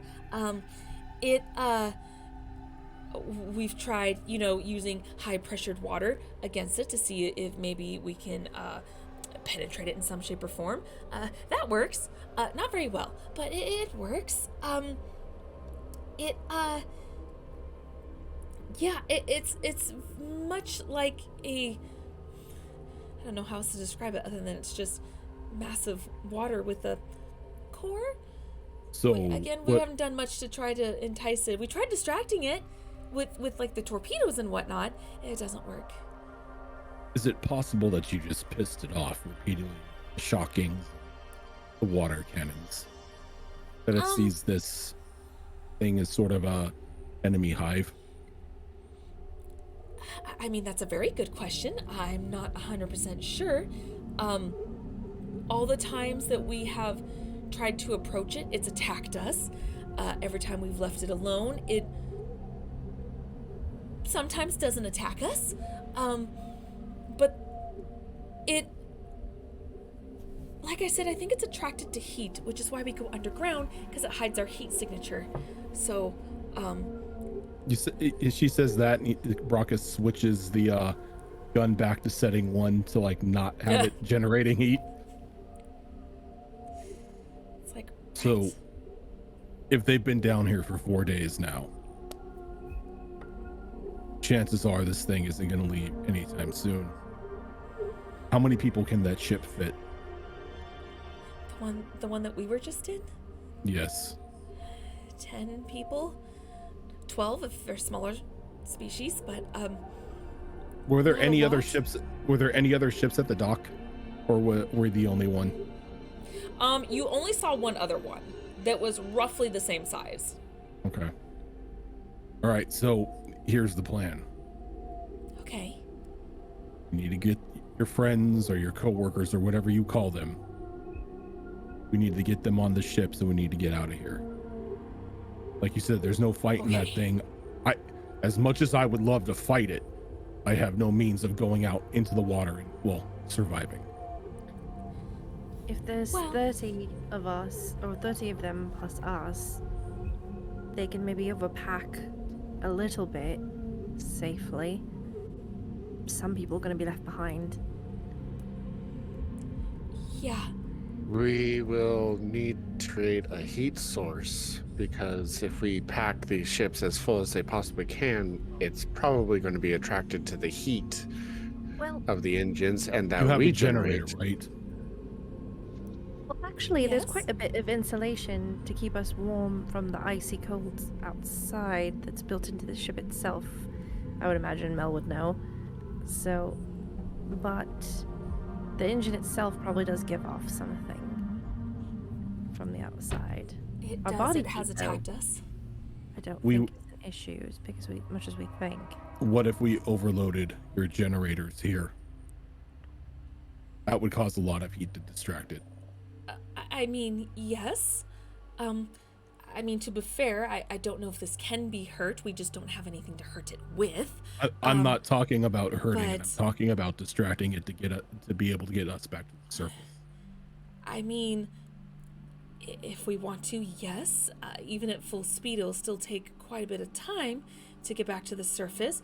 It might even attract some other creatures, which is kind of bad. But unless we do a scan of this area, I don't know if there's been any other ships here. Because if those two are the only ones, a good chunk of the people will still be left behind. Well, first things first, let's get down to wherever they're hiding and let's do a head count. Okay. And while we're on our way down there, have any of you bothered to scan this creature? Let's not Study scan- it? Oh, Yes. I mean her. Yes, actually. That's why I said it's mostly our biologists that have been doing that.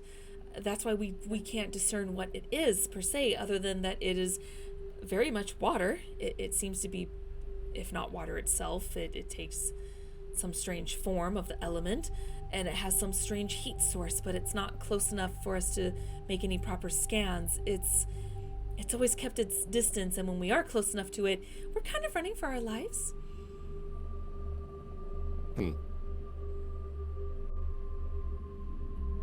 All right. Well, let's get down there and see what we can do. Okay. All right, just... I don't know why I said stay low when it could probably, sense the heat source from us. But let's just not move too terribly fast to excite it. Let's just slow and steady. Try to get to the shaft that will take us deeper into the civilization. Follow me. Mel kind of like rubs her arm. Stay calm. You're just gonna get yourself all overheated if you get all excited, right? Oh, that's true. Okay. Shh, deep breaths. Breathe with me, yes? Breathe Okay. in. Out. That's good. Let's just keep walking. Show us around. This is your facility. This is what you do. Wow. We're on a tour. We're on a tour. Just Right. a tour to a very specific spot. Right. Okay. Thank you. Let's just go, and we're gonna have a pleasant tour to the shaft where we can go down. So, follow me. Don't get overexcited. Okay. Just follow me. Okay. As she starts to slowly lead you to a different part of the area where you can see, for lack of a better term, an elevator for you guys to enter and descend. And you see that that there is another chart very similar to what you saw inside of the excavation sites. However, it shows you more, instead of a down view of the surface, it shows you here's where you are essentially and how deep they've gone underneath. And it is massive. It doesn't exactly say how deep it goes, but it does show a size comparison of like, here you are and here's how far they have been able to go, and it is massive. And there's still so much of this civilization still within all of this. As you can see, chunks of notes of different things that they have discovered in each little section going down this chart. And as you guys enter, and she pushes some buttons to help you guys descend further into the earth, we're going to go ahead and take a break. Stab the water, Dreskar. Stab it. Okay, Don't tempt me. we're gonna go ahead and take a small break. So everyone get up, stretch, refresh your water and coffee and everything in between, and we will be right back and see what you guys decide to do. So then, don't go anywhere.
Forever in your heart.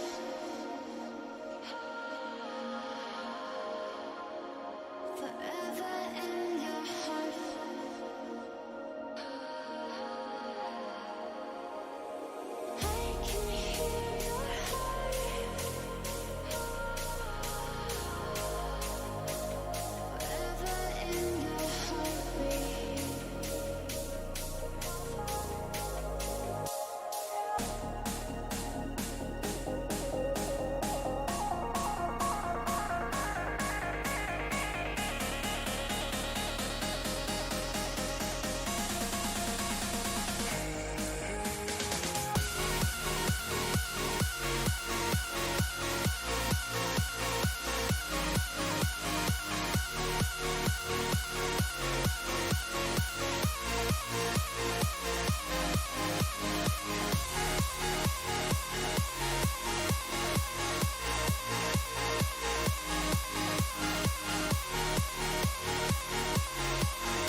I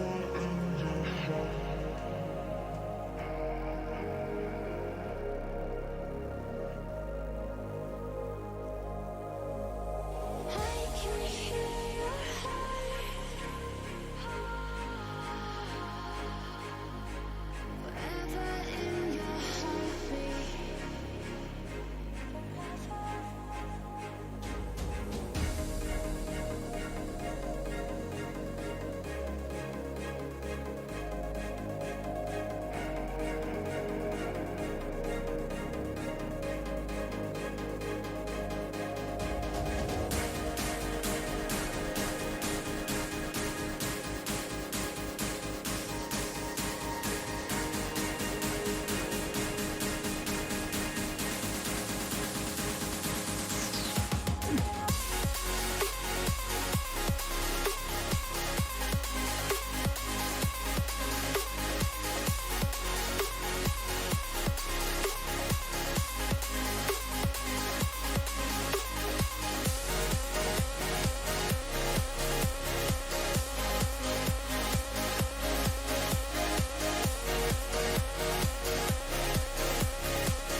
Yeah, there may be replacements. Yeah. And we are back. Hello again, guys. Hello. Let me just go ahead and put the music back on because I hit play and I didn't want to hit play. There we go. I we're good want to now. fight a water creature. You do? Perfect. I do. Mel We're does not not. sure how we're going to, but we want to Challenge Look. accepted. as players. Look, we have the drive. That we don't need the know-how. That's all There's that a little matters, right? there's a little thing that this group is proficient with, and it's called winging it. Fair. We do wing our way through a lot of stuff. Mhm. Very fair. And yet you guys do it so smartly at the same time. Do we have Well, a that's plan? more character issues. We have our moments. Players were just like, let's do it. Characters though, they think things through a little better than we do. Even though you're the ones thinking it. It's great. Okay, so as she leads you down this shaft, a few seconds go by before the shaft stops, and the doors open up, and you go inside, and it's pretty dark down here. There seems to be very dim lit lights here and there. Again, just like on the top floor, it looks abandoned. But she turns on her helmet light. She goes, okay, I know where they are. Just follow me. We should be okay now that we're underground. It seems to be our tactic for a while now with this thing. The earth being underground definitely hides us much better. So for now, we're safe, as far as I can tell. So just follow me, and we'll see where the others are. Kid, I got it. And yes, If this thing has been wrecking your stuff, and obviously agitated with you being here, shouldn't it be time to pack it up? what was that? You cut out. Sorry. Oh, so shouldn't it be time to pack it up? No, not at all. Just because we go through a few bumps and some troubles doesn't mean that we should just pack up years of work on this civilization. I That's- also have a question, which may be yes. inappropriate for this time, but I'm sorry. It's been on my mind since this creature made itself known. Wouldn't this have been a valuable thing to tell us about? It hasn't been consistently around us. I honestly didn't think it was going to be a huge problem. I'm so sorry. I didn't know. There's a lot of things to think of down here.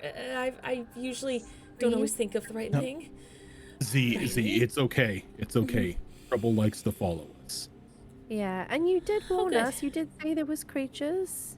You know, I it's did. just- we didn't exactly ask for specific details about every single one, so And It's you did okay. mention that sometimes it surfaces, or the creature similar to this surfaces up near the facility sometimes. It just forgot about it coming down here. It's just a slip of the mind. It happens. It's a lot more activity, dangerous or no, seems to happen closer to the surface or closer to the bottom of the ocean. Not saying there's no danger in between, but that's where the most activity is. So, yes. In the Funny future, enough, perhaps one of your scientists can compile a report of the dangers of the area that visitors such as ourselves can review before landing. Or a pamphlet. A pamphlet would be nice. I mean, we did have one in the facility that is more of our records, not so much a pamphlet, because we don't get visitors, we get scientists. So, we did have it. In my defense, I did say there were a lot of creatures, just no one, I guess, asked details. There is a lot. Thought for another time. Let's focus on getting to the underground and getting your friends out of here. Okay. Right. Let me show you to the room. I'm pretty sure they're in the common area. It's the biggest space for so many people. And come with me. As she leads you down, almost zigzagging a little bit through a few corridors. It is much more massive under here compared to what you guys were previously walking through. And when the doors open, you notice a very large room, almost looks like a cafeteria. As you see a bunch of species, all different races, gathered in here. And as soon as Zuna walks through, one of them, a Quarian, actually comes up and gives her a hug. And she's like, oh, thank the Maker you're okay. Are you hurt? No, I'm fine. I didn't realize there was this thing up the elemental upstairs. Yeah. How long have you guys been down here?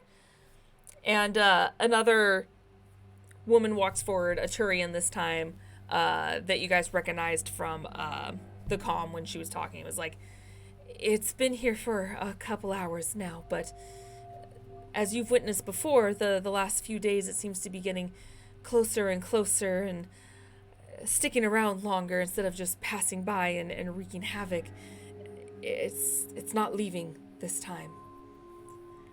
What have you done in the past 4 hours that caught its attention? Or possibly could have caught its attention? Nothing out of the norm from before. We unearthed quite a few pieces of technology from this civilization, and we found an abundance recently, but it's not the first time that we have found something so massive before. So it comes to the question of, if that was the cause, why now? Why this? And again, not even the largest load that we've come across. Not even the largest deposit of radiation we've come across either.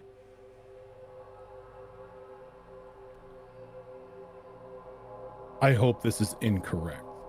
And this is just me taking a guess. But could this thing be a mother and you're getting close to its den? I've never quite thought of that. Especially since we don't really know much about it. There's still so many massive creatures that we don't know about or still studying. It is a potential possibility, but again, if it was truly a mother, I would imagine it'd be a lot more aggressive. I would think.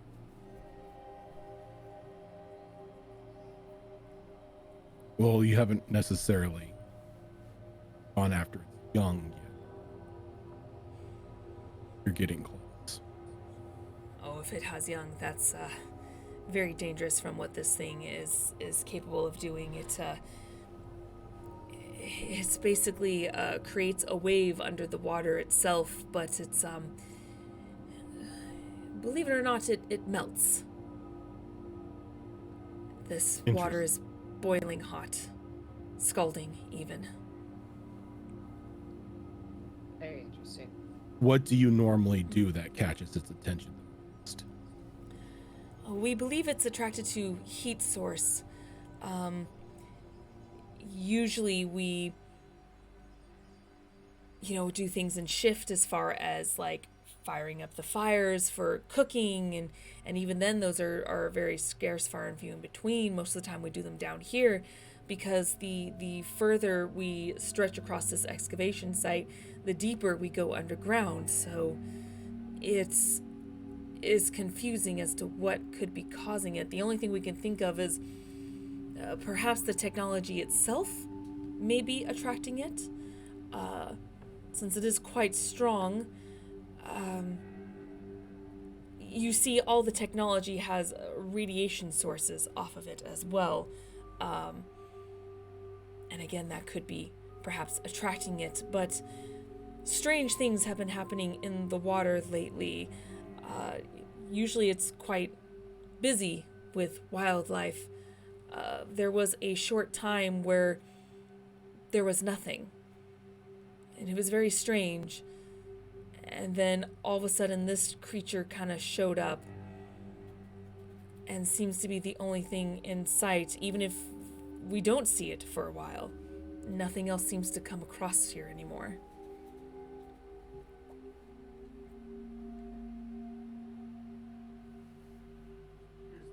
Here's a long shot. You're doing all this research on this civilization. Have you seen anything that might be a mention of this creature? Not that we've come across, no. There has been creatures that we have found within writings and whatnot, but nothing describing something that's elemental. Um, and we haven't even come across anything or seen anything even remotely close to what we have found down here. But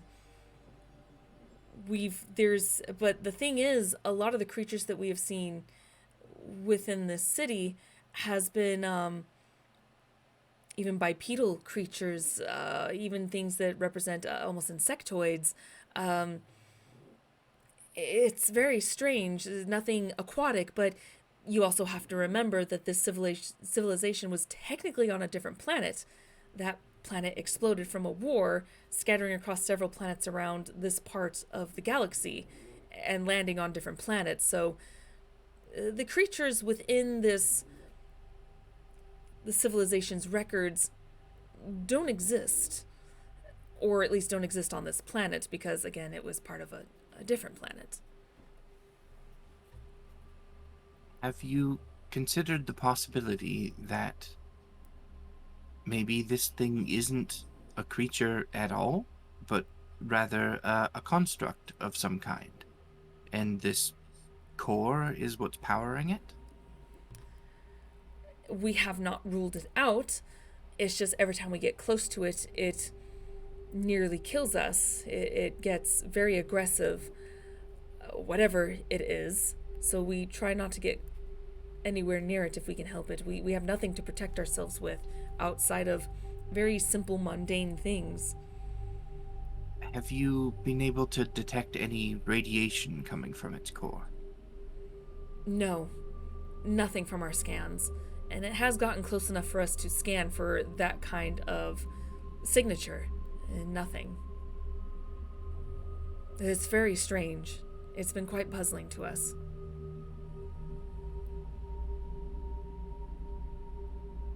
But again, we have no way to defend ourselves. We don't even really know how to attack it other than what we have, and it's not much. How does it respond to cold? It's attracted to heat. Maybe it's repulsed by cold. You know what? We don't have anything to try cold. Nothing that I guess we could ask some of our engineers to put something together. Some sort of maybe cryo cannon or something that we could use, but it's nothing that we've attempted before. Very limited resources when it comes to even creating weaponry. Looks at Val.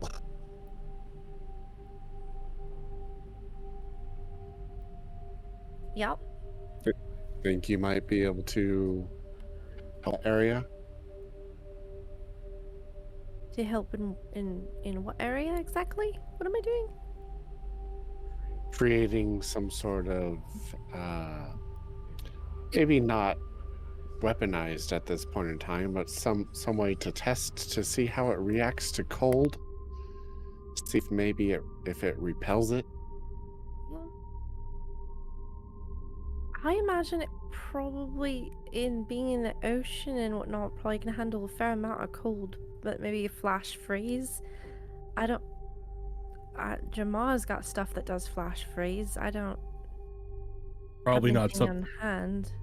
Probably not something we want to test down here anyway, just in case it just pisses it off more. There's that, but if they do find that it's repelled by cold, some sort of cryo barrier might work to keep it away from the facility. I mean, I can rank up their air cooling systems, but I doubt that will really impact. Again, it's in freezing cold water, so I don't think air conditioning extra cold is gonna really do much in this case. But we could try. I think it's more masking heat signatures with the cold would be a better option. At least give us the ability to move around a little better. Cooling the air won't do that. It'll just make us stand out more. We'd have to cool ourselves, like within the units, our suits or something, but... I mean, anything could be worth a shot. Again, we're very limited ourselves, but if you have something that could maybe help, even just find out what could potentially make this creature go away or damage it, I don't know, but Well, we're if you're limited. trying, or if you're willing to try anything, I've got a few ideas. Go on. Athelia mentioned earlier bait and trap. That is a tactic that I've seen be very successful. I've seen it firsthand in the altercations that my species has had recently. Anyway, if there's one of these containers that or these rooms that you're willing to sacrifice for such a trap, we could maybe bait it with some of these artifacts or radioactive materials that you found, since it seems to be attracted to that, and line the container with explosives or anything of that sort. I've got plenty on hand, don't worry. The moment you mentioned sacrificing some of like the artifacts, you hear like several people in the room going like even Zuna's just like, We could just do radioactive material, see if the heat thing works. okay. Well, it seems like we might only get one shot at this, so We need to make sure it's gonna work. exactly. If there's one of these rooms or containers that has a window that this thing could come right up against and then perhaps break through, or we could break the window once it's near, so it all rushes into this room, then we could trigger an explosive or a flash freeze or something of the sort. I mean, I don't want to say this, but if it means sacrificing a few relics to make this creature go away, I'm willing. In the meantime, can we confirm that those two ships are the only ships here? Or do you guys have others?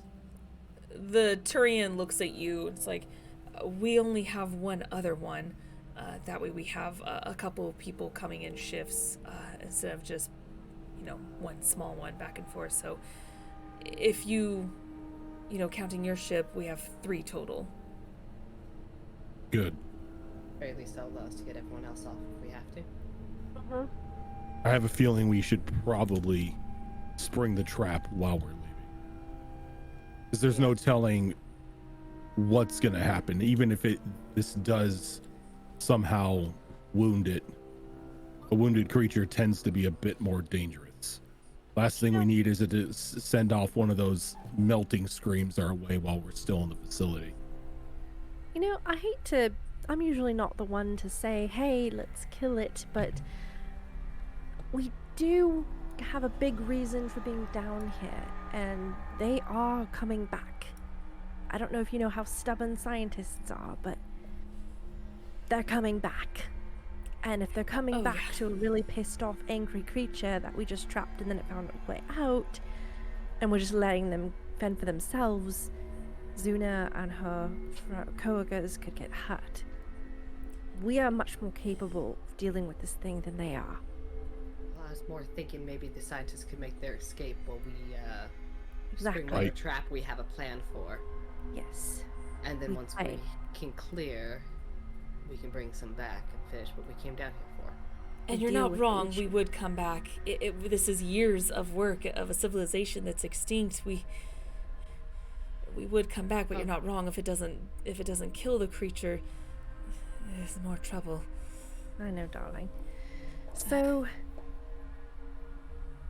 I say we put our big boy pants on, put our heads together, and figure out a way to take this thing down or shoo it away for good. Doc, you've been hanging around me for too long. Thanks. That's a compliment. He has that kind of influence. Yeah.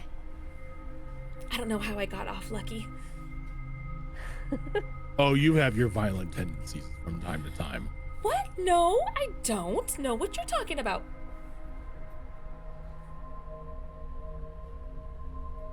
I have I don't know stories what to you're tell talking once we get. I have stories to tell once we get back topside. No, that's fine. You know what? Let's go back to the idea of blowing things up. Let's do that. We need that shield tech too to deal with. And she kind of looks over at Vera. All that. Can't leave without it. Exactly. Where So- would that tech be down here? Well, the things that we have come across, such as the things we showed you topside,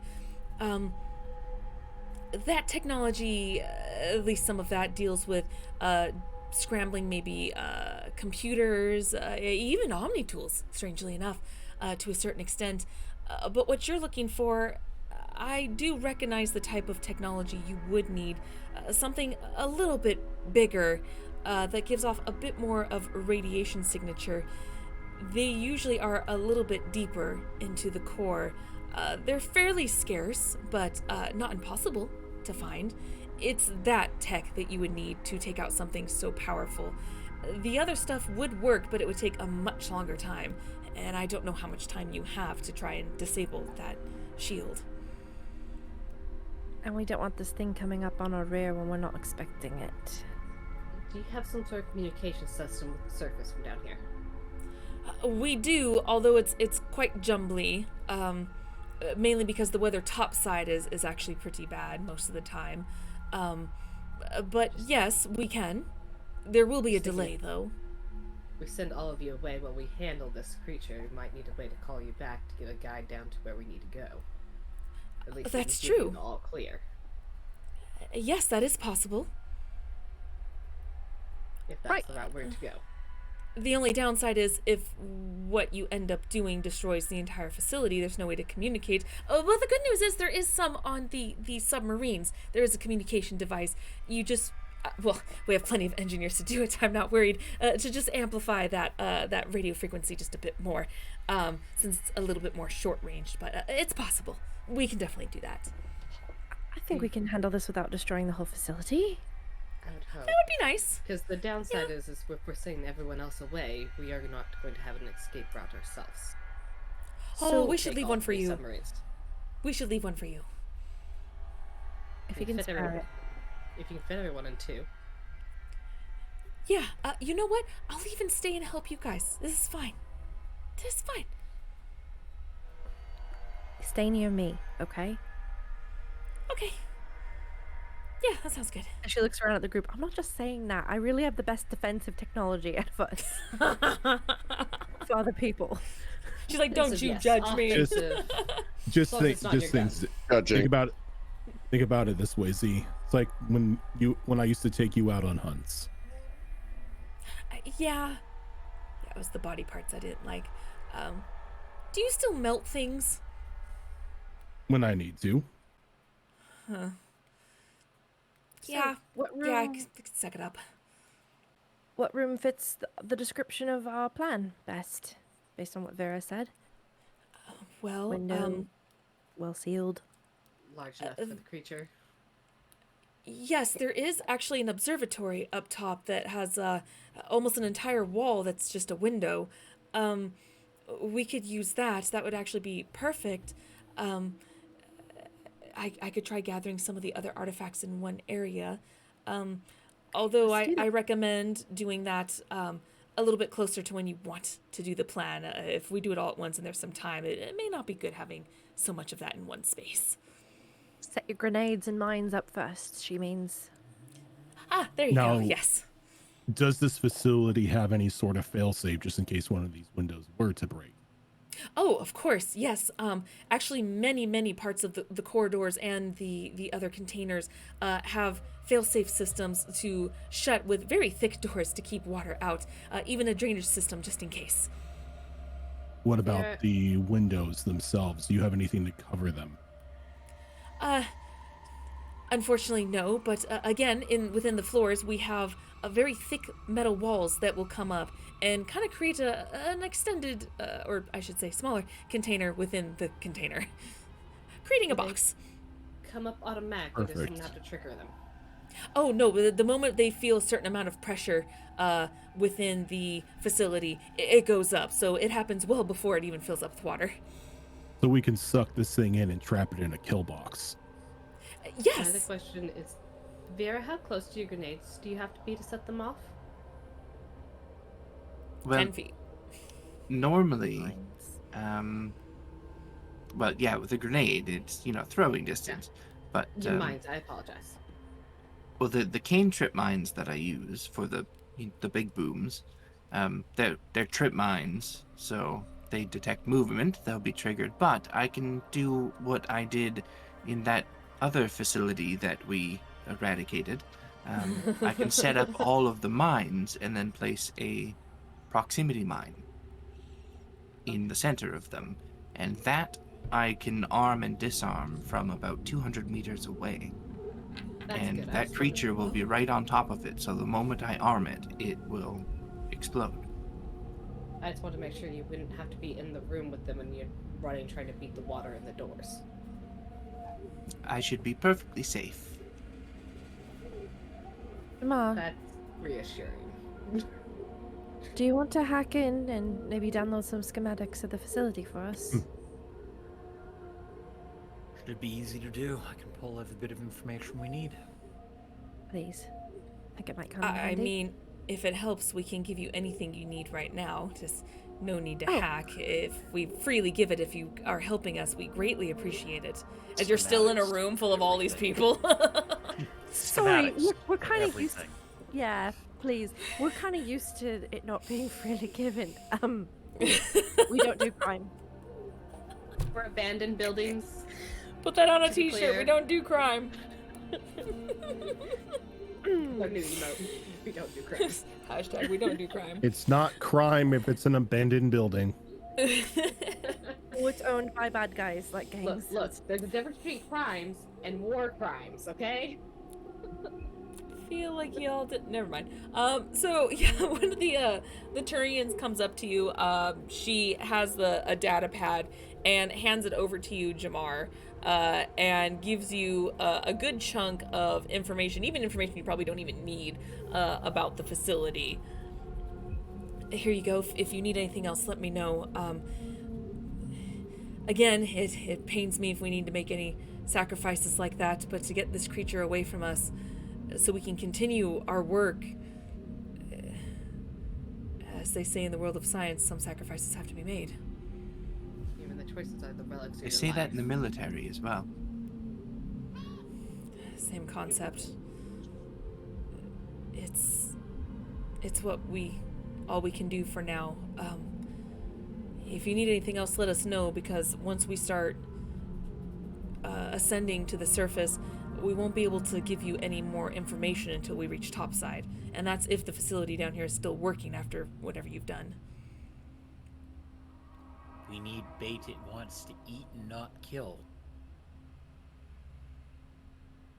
Yeah, that's fair. Yeah, we haven't seen it eat at all, really. Just does a be aggressive or giant- still. What does a giant crystal with floating water around it want to eat? Moon juice. Think about it. Or at least something it wants to get in and check out versus destroy right away. I just had a disturbing thought. You usually do. What is it, Father? What if this thing is just a giant amoeba? Giant what? A giant amoeba? Possible, but I would imagine the scientists would have seen that kind of correlation by now. Well, if they can't get close enough to do scans. Radiation, studying it. radiation and planetfall may do things that. True. I mean, there's a lot of speculation we could do on what it could be. I think the radiation attractant is the best option we have to try and get it where we want it to be. Another disturbing thought. That core. What if it blows up when it does? We hope We it would- doesn't. Oh, Yeah, we make sure we have an escape route planned. I mean, our suits will keep us safe even underwater for a short time at least. True. Maybe. See, you could wait in the submarine area when we go to set this off, and that way you're in the submarine and can pick us up. I don't mean, like We the are idea of ejected. her being away from us just in case it doubles back. if it helps, yes, our suits for a time will definitely help. I know this is not the safest plan, but depending on the damage, we could live further underground for a time. We do have provisions to last us for quite a long time until we can get some further help. If it gets destroyed completely, we do have some areas where, well, think of them like jetpacks, but you hold on to them. It propels us fairly fast to the surface, but it'll still take us, time to get us to the surface. But we don't have the submarine for safety, That is a backup plan. Totally forgot what that word's called, what that contraption's called, but I'm gonna roll with it. You can call it whatever you want it to be. Yeah. Sure. More hope there's decompression stations at the surface if we have to leave that route. I mean, if anything, we have some backup plans to our backup plans. Some are a little bit better than others, depending on the amount of damage. It just depends on the amount of damage.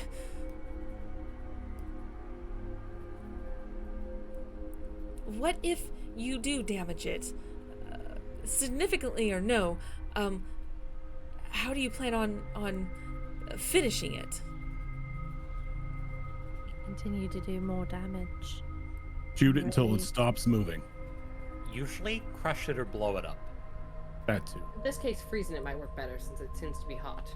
Freeze it, then crush it, then blow it up Yeah. for good measure.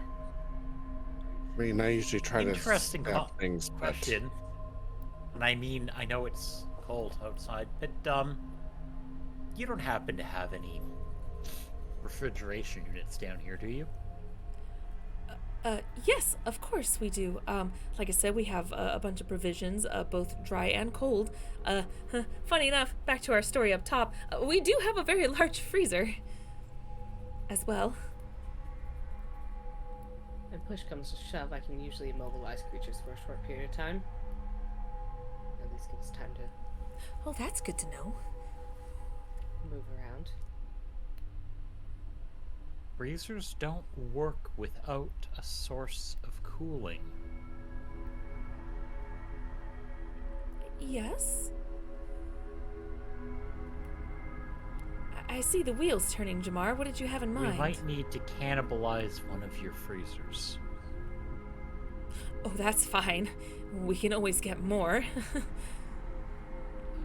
Vera, Yes. how would you like to take a cooling unit and turn it into a bomb? I would like that very much. See half the players' faces inside. They're like, yes, yes. Because if there's enough cooling to keep it, if there's enough power to keep it cold, or enough of whatever, we should be able to turn it into a giant bomb that should flash freeze a large enough area. Maybe. You'd have to overpressurize the system. It would be impossible to cause permafrost.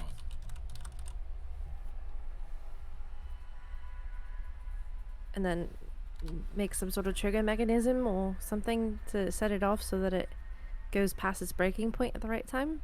It doesn't take much to make a detonator or something to overload at the press of a button. Right, Vera?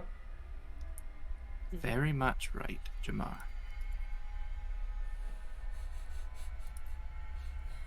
How much Well, time do let's you get all to need? work. I can help in any way, and we do have a handful of engineers down here to help assist if need be. I'm willing to help whenever you need it. I'm not the best when it comes to certain trinkets like that, but I can still help. All hands on deck then. Engineers, We follow need to Jamar. remove the cooling coils and find a way to basically run them colder than normal. And while outside of their contained area. they're doing that, we should organize how we're going to make it to how you guys are going to make it to the submarines to start your escape once we start this plan off. Once we have the creature distracted. I And any suppose. ways to cool down the submarines as you go as well to keep them from creating too much of a heat signature. Well, the good news is that observatory is not near where the submarines are. So the good news is we gather up the other one, and as soon as the explosion goes off, I would imagine it's distracted enough to hightail it out of there. Yeah, Yes. they book it. But we need them ready to go. So let's organize getting everyone to how they're going to go out, because I can't imagine you guys want to be at the surface when we start this thing off, but once the explosion goes, you can be close enough, you can book it to where the submarines are, get in quickly, and get them moving. We would need to move in by groups. One, not to create such a very large heat signature, but Yep. if we're all down here at once when it kabooms, it's still going to take us a while to get up there. And if the shaft is damaged, we would have no way to go topside. So we would need to slowly, in small groups, start gathering into the submarines. I think once we're inside, it won't be so terrible. It does hide a decent amount of our heat signature. It's just a matter of going in small groups and not all together. Let's start arranging that while they're working on the flash freeze bomb. Okay, I can definitely help with that. No problem. I'm on Team Flash Freeze under Jamar's direction. So he and Okay. Vera are the weapons people. Vera, are you and Jamar working on this together, being a demolitions expert and him being the engineer organizing it? Yes. Okay. So, We can make it do a thing, but I need Vera to figure out how we're gonna make it work afterwards.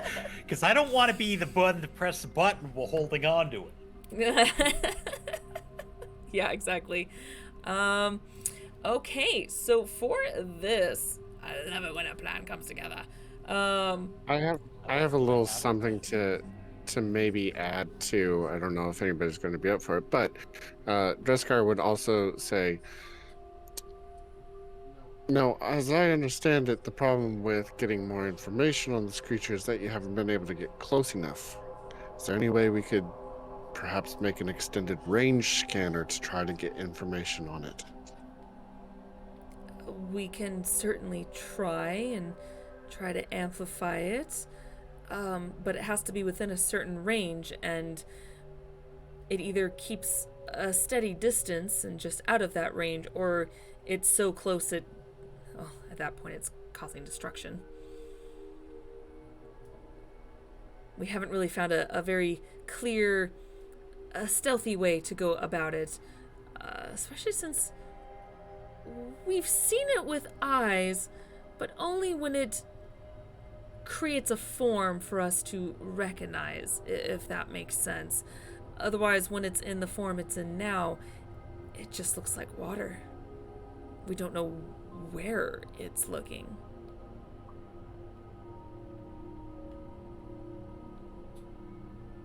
And you wouldn't happen to have any information about how it perceives?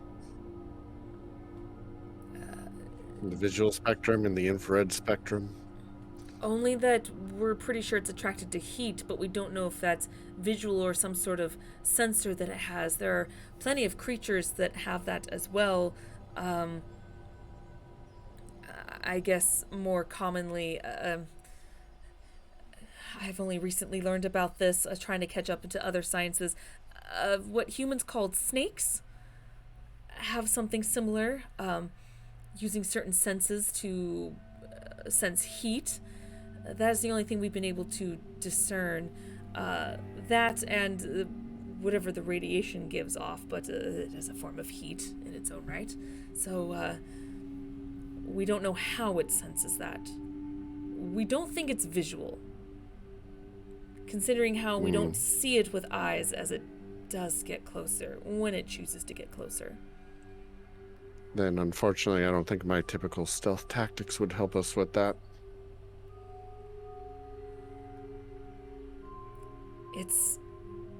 I don't want to say it's intelligent, but it seems to know how to maneuver around what we have to work with.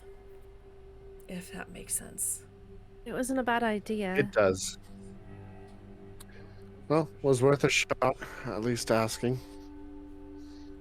I mean, I can try to enhance the scanners, but I don't know if I'd have much success in the time we have. Yeah, rather focus on the more likely scenarios that we're going to have to face. Just would have been nice to get some information if we could. For sure. Oh, you and me both, trust me. It'll make our lives a little easier as well. Unfortunately, the way a lot of scanners work is you need at least some information about the thing in order to know how to calibrate the scanners to pick up the thing. So it's sort of a cyclical issue. In that case, I'll help organize the escape routes and the boarding parties. All right. I am with you. So for this, I'm going to need, with advantage, because Mel will be helping you out, Jamar, I'm going to need a ye old good engineering roll. And I will need 2 of them. Now's a good time for guidance. Hold on. There you go. Cool. I found out the information I was trying to find out. I'm a guidance, Jamar, myself, and Vera. Okay. So you And guys have that that for is- 10 minutes. In advance, let me see what the freaking die is. And the answer is all refrigeration in the Mass Effect universe is done using cooling tanks, which Yep. is some liquid that basically is one step off of Like a D6. coolant. Each of you Freon. get we all get a D6 to add. dry ice. Freon. There you go. Oh, dry Yeah, ice. it's Freon. basically that. So detonate a large enough amount of it, and it should do what we want it to do. Yeah, Okay. it's explode after a while. So It's high tech Freon, basically. Okay. There you go. Yeah. I'm, Space Freon. That's Space Freon. I went looking and I'm like, this is kind of the answer I thought I was going to get, but So yeah, so both your sorry, is rolls, that don't a forget to roll D6 with or a D8? advantage. D6. D6. Okay. Mm-hmm. Oh, and actually, my third guidance, can I give that to Dresscar as he's helping people kind of stealthily move to the submarines? I want to give that to Dresscar Okay. instead of myself. So it'll be Yep. Vera, Jamar, and Dresscar. I was Yep, thinking for the that's perfectly submarine fine. side of it, as a moving people, would probably have people stationed along the way so that we can radio back when the next group needs to leave because we've hit a certain point. Mm-hmm. Perfect. Do you want to help with that, Athelia? Yeah, I'm going to be helping organize that. Okay. And Brockus, what do you want to be doing? Rockus kind of feels like the odd man out here because there's just a lot of tech stuff going on that he just does not understand. Okay, you can That's be part of fair. the radio chain for getting people up to the submarine. You let us know when people pass a certain point so we can start the next group up. Keep them spaced out. Brockus is It's like, like, I'm Brock- so used to being the muscle, and I can't be the muscle right now. It's just like, well, guess I'm on union break. Brockus, if things go sideways, you might have to shoot something. That I There can you do. go. That's why you're topside. It's on standby. Look, I don't care what it is. Something's getting shot down here. Oh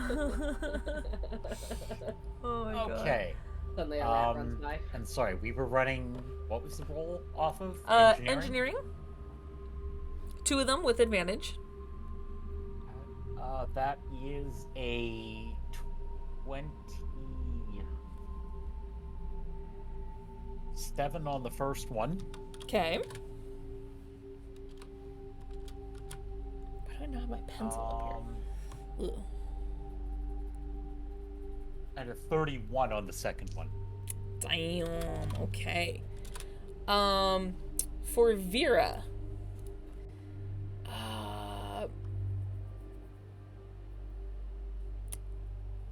trying to think because I don't think there's like an alchemy kit or anything like that. I guess for this specifically for doing any kind of demolicious things, I would say 2 dex rolls with Ooh, all right. advantage. Yeah. Since you are Don't being forget your assisted by other engineers and whatnot. So yeah, I would say with advantage 2 dex rolls. Don't forget your guidance. Yeah. I'd say if you want, either dex or sleight of hand. Whichever you want from the 2. Same number for me, so I'll just get Okay. Dex. Okay.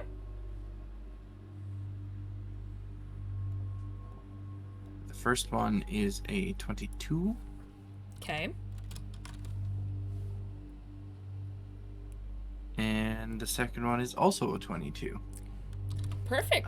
Okay. I rolled the exact same thing on both of those rolls, on both of those die for both of those rolls. Because both of them had a 1 on one of the die, so I'm glad I had advantage. And both of them ended up being 22s. That's funny. That is great. Okay. So now I need a percentile from both of you, please. Here's the tricky one.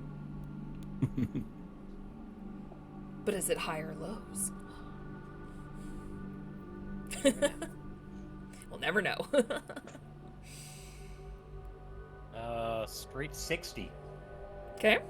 9 away from and greatness. you know what? I'm kind of right down the middle as well with a 48. 48. Okay. Okay, so it takes you a good hour, roughly, as there is quite a bit of finesse involved in creating a flash freeze bomb, is which you guys are making, correct? Yeah. Okay. You are able to make it downstairs underground first, kind of coordinate it, make it that way you can transport it back up when it is time. With your combined roles and the efforts of the people assisting you, including Mel and some of the other engineers, you successfully put together what is essentially this flash freeze bomb. You are pretty confident, both of you, that it's going to work successfully in the sense that it's going to create a very large reaction once detonated. How large that is, you're not entirely sure, but you're feeling pretty confident that it's going to work hands down. It's just a matter of the results that are slightly questionable.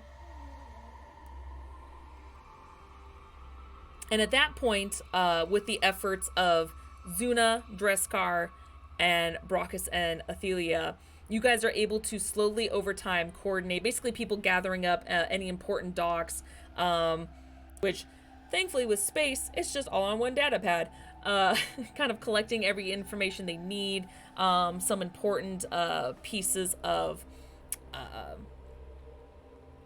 not trinkets, tools, to kind of keep with them as slowly one by one start transporting people onto the submarines. And thanks to Dreskar's help, they were able to very carefully grab one of the other submarines and bring it back to the area where the other 2 are. And thankfully you are able to load it up with everyone. A couple of them might be slightly squished, but not terribly so. As thankfully there's a lot of Turians and Solarians here, so being more slender bodied, you were able to fit a few more in a bit more comfortably. And with that, you guys, I'm gonna leave it right here where you guys have created the bomb, but you have not transported it yet, because I don't know when you guys want to do that. But you have completed it, and at this point, everyone is now in the submarines waiting for the signal. How many submarines did it take for everyone? Did it take 2 or all 3? There's 3 total. How And many there was people- for all the people? about 35 people total, minus you guys. So we're sending all 3 submarines to the surface. Got it. And they fit roughly about 10 to 12 people depending on the species. So we're sending all 3 submarines off. But they did say they have jets Yeah. that'll send us to the surface if need be, so... Yeah. backup plan for us. Zuna did say that there is some that she'll have in that she gathered for the rooms. That way, no matter where you guys go, if you guys need to escape, it's a backup to the backup plan. Can we make sure that these subs are as stocked as possible with those distraction videos? So each one is loaded with 2. Thankfully they are prepared, of course, so if they use any coming on the way down, they have the same when they go back up. So the other ones were already loaded, so thankfully all you had to do was just reload the one in the one you guys used.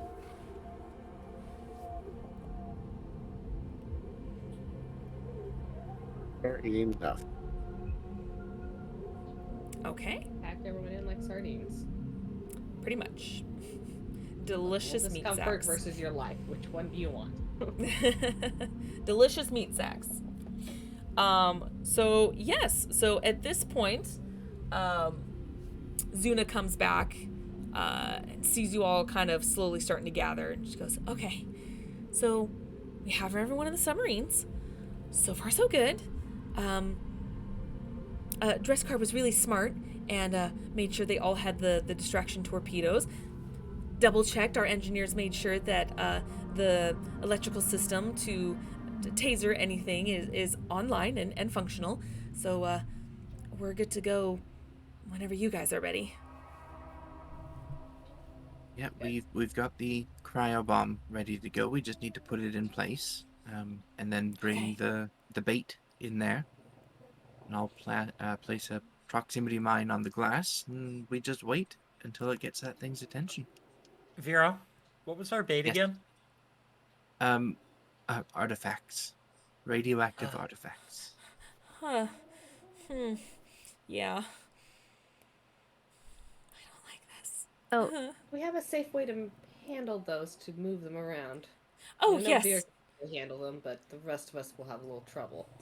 Oh, yes. No, we have containers that help us transport them because, trust me, we learned our lessons when we weren't feeling good. So, yes, we do have special containers as well as carts to help kind of push the larger loads if need be.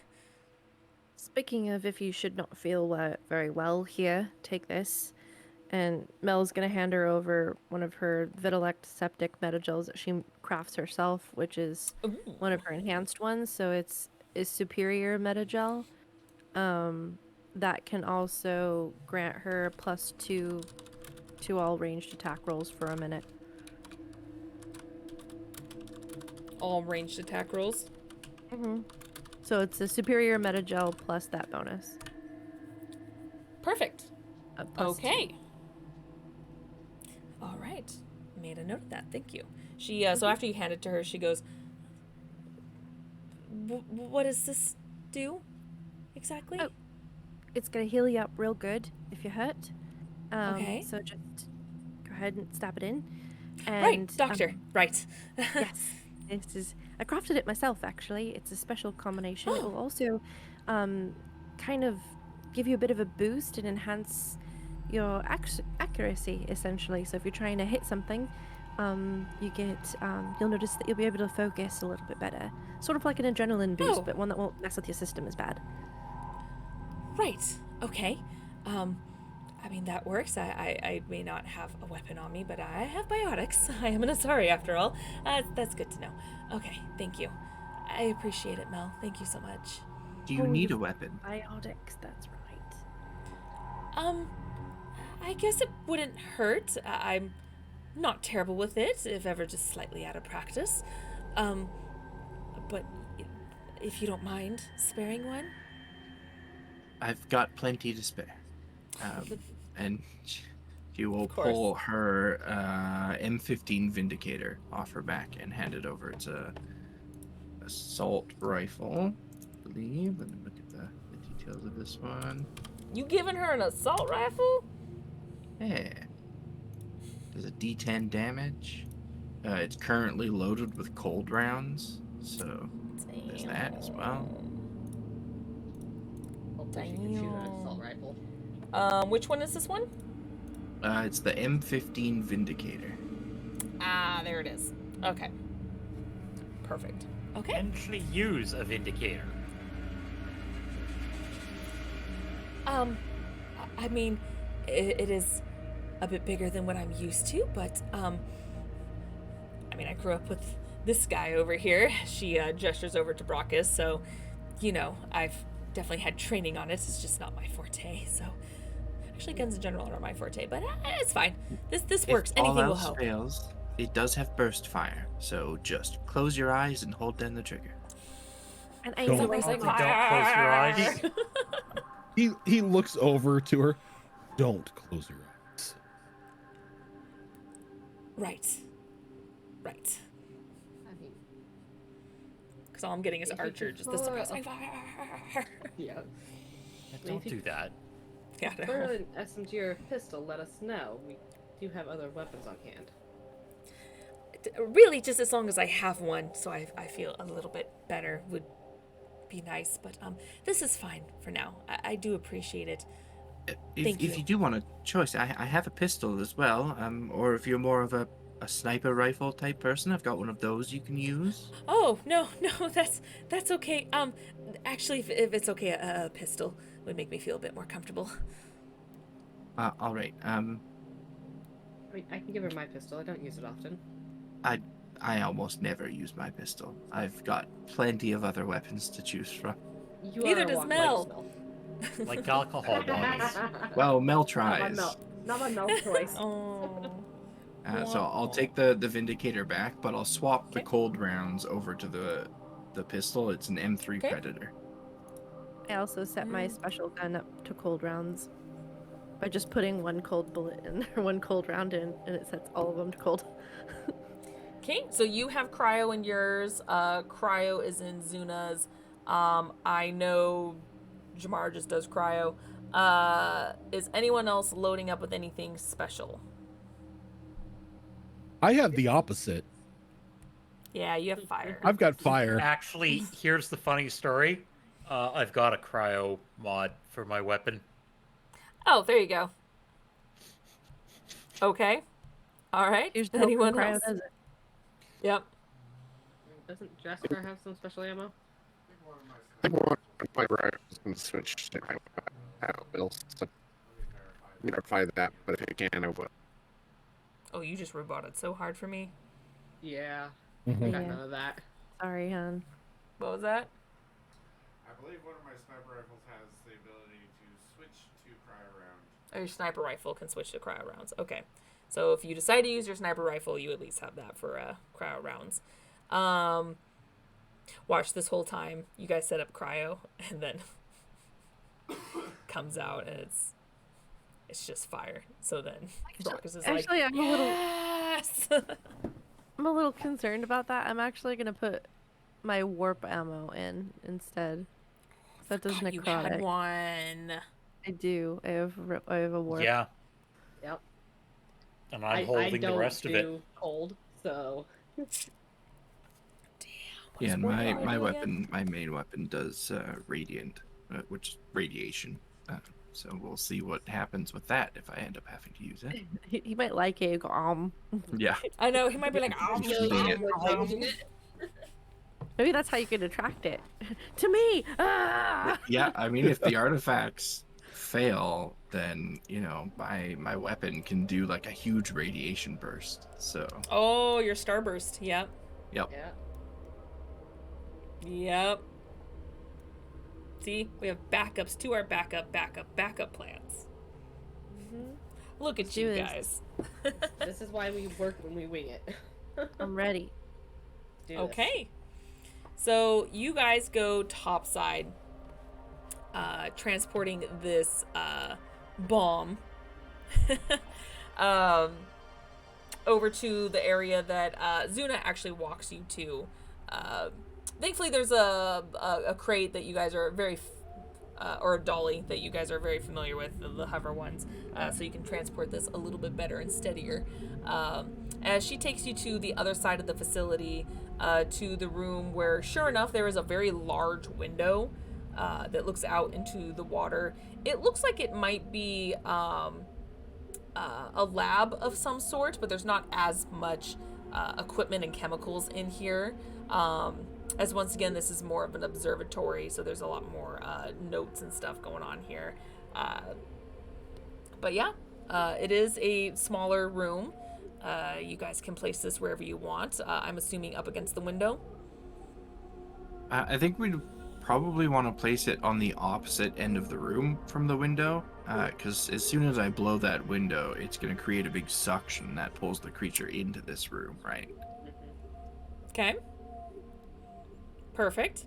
Where are you going to set up your bombs? Or your mines? Well, now that we have the cryo bomb, I don't think we need my cane trip mines. Okay. But I will, as soon as we enter that room, I'll just slap a proximity mine right in the center of the big window. Okay. And those are not active by default, so I did not just place an active explosive on the window as we're working here, don't worry. Good to know.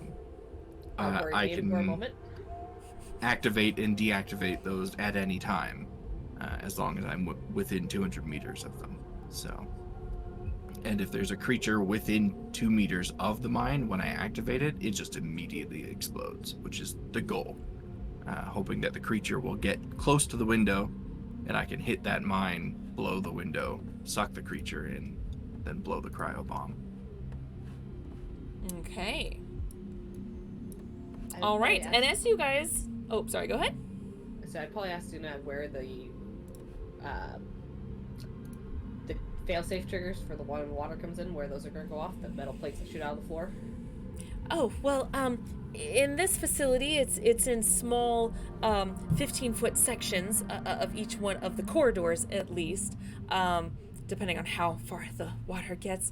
Otherwise, it usually does the door entrances, and just a couple feet behind windows, anything with windows. And she goes to show you what looks like very...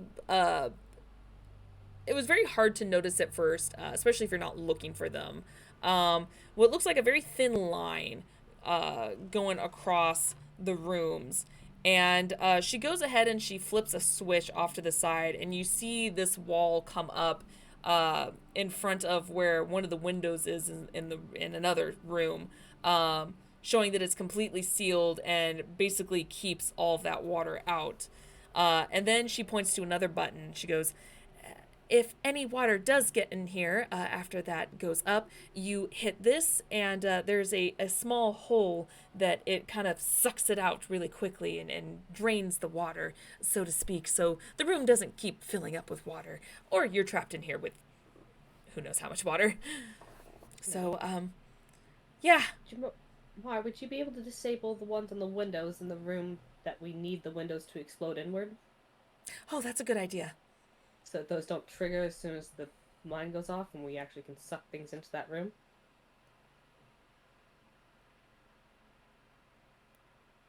I thought he froze at first, but he's just like concentrating super hard. He is very concentrated. Wait, who froze? Jamar. Oh. No, we was thought just he so froze. still, He he just looked wasn't frozen. moving. He was so still.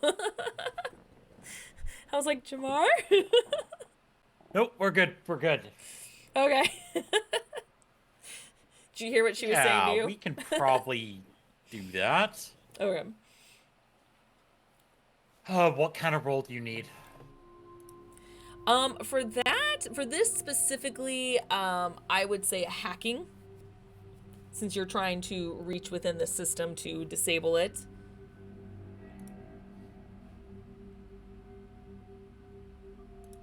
Yeah.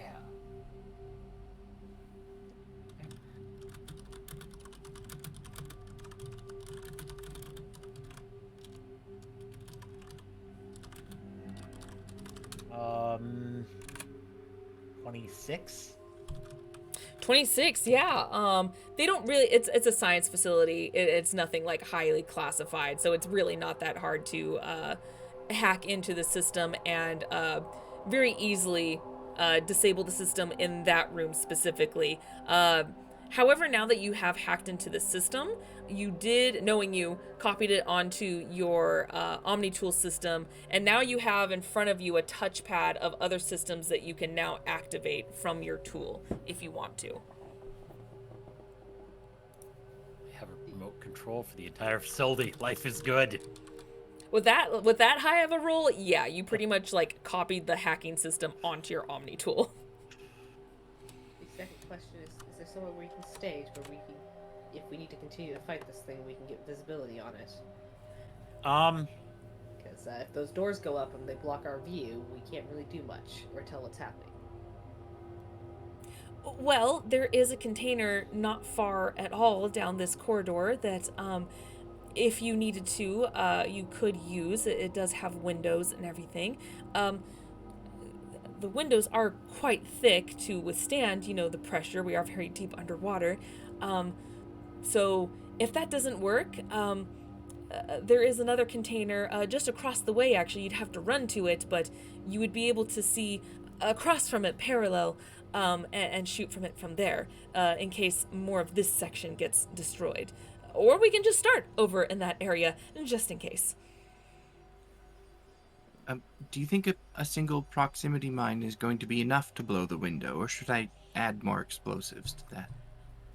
I've honestly, I don't know how powerful they are, but if I know anything about just general bombs and mines, I would probably plant a few more just in case, because again, that glass is quite thick. I will place.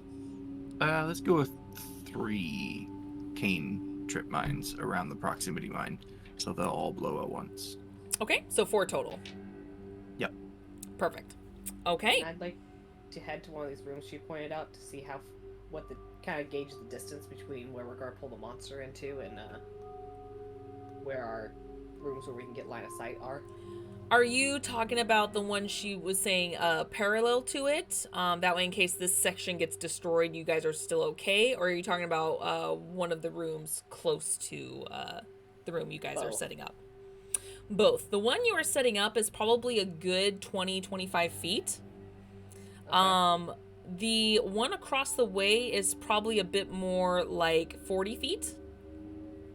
That's the room I want to be in, the 40-foot one. I just need line of sight. My biotic powers does not require me to be in the same vicinity. I love and hate you. It's ridiculous. I love and hate you. Majority of my powers have a 90-foot range, so yeah. That is that's very true. Yeah, the ranges are ridiculous. I think I have one that's like 150. It's yeah. You have a lot of them. They're like 120, 150. Yeah, it's just it's ridiculous. God, just imagine when you guys get to level 9, you have access to level 3 spells. Jesus Christ. So yeah. So don't worry, I won't. I know you won't. Some of our other spellcasters might, though. I think Vanguard does too, because they get higher level spells as well. But yeah, so Zuna does say this information out loud, letting you guys know the distance between them. However, unlike the other room where it's actually all connected with the metal, the room across from it, though still connected, you have a nice gap of just water. You don't have any of the other facilities. So basically think of it as a like a U shape. With the hard corners, a U shape across from each other. That way you have this nice big gap with nothing obstructing your view in between. Perfect. That is what I want. Right. Are we good to go then? Do we want to start moving the relics over to the room? I believe so, yeah. Set up with Athelia over there.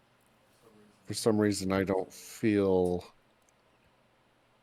that my swords will be much use against this thing. So, you don't want to melee against this creature? No. Particularly. But once it's frozen, you could carve it into a nice sculpture. These are swords, not ice picks. Not with that attitude. Okay, so she looks over at Vera and Zuna's like, if you don't mind, since you're okay around these, do you mind helping me set up and see what happens? Of course, yes. I Acelia can help help as well. Okay, just be careful. It can harm you to a certain extent, but thankfully this is a short amount of time, so this is fine. You just might feel a little uncomfortable. Okay. Wouldn't be the first time. You've been uncomfortable so many times this series.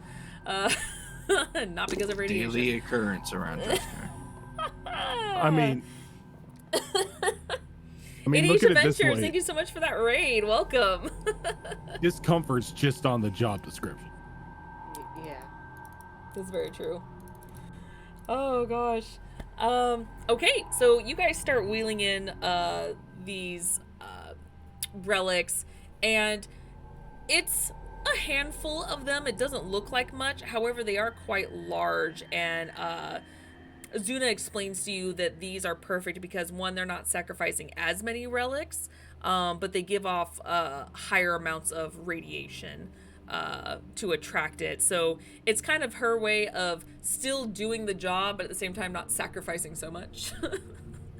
It'll get the job done. So after you guys set everything in there, she leads you back over to the other room where everyone else is waiting, and she goes, okay, now we just wait? Is that what happens? We wait, hope that it attracts this creature, and hope it gets close enough to that window. Right. Okay. And can I get a perception check from everyone, please?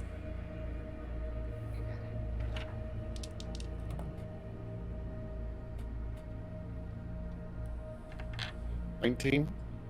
19? Okay. 30-20. 5. 14. 14, okay. Brackus, I'm sorry, what was yours? 30-20. Dirty 20, okay. 19 and 14. 19 and 14, okay. And Mel. You're muted. 13. There you go.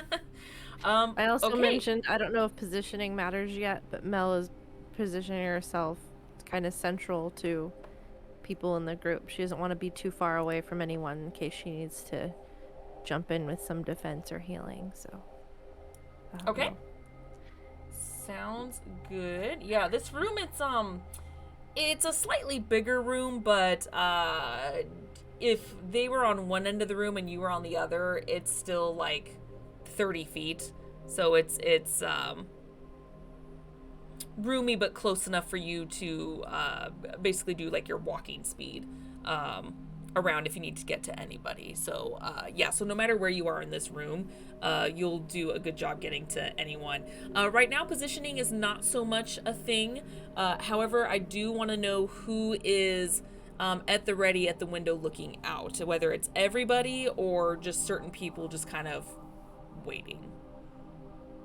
So, yeah, the window, not that it matters. Of the two rooms that were mentioned, everyone is stationing in the further of the two, the one that's like right across from the one we're about to blow. Yes. Okay. Unless you guys changed the plan, but that's what I gathered, is you guys wanted the one that was a bit further away. I would like to station myself in the closer of the two rooms, in case Okay. anything goes wrong with the bait or the mines. I'm close enough that it's within running distance that I could correct something and then get the hell out of there. Okay. You are the fastest, I think, of one of the fastest of the group. So that's actually probably a good idea.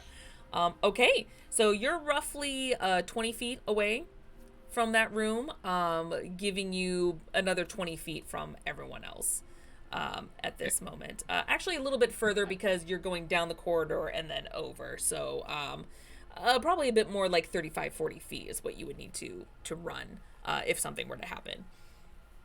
Yep, that works. Let's see here.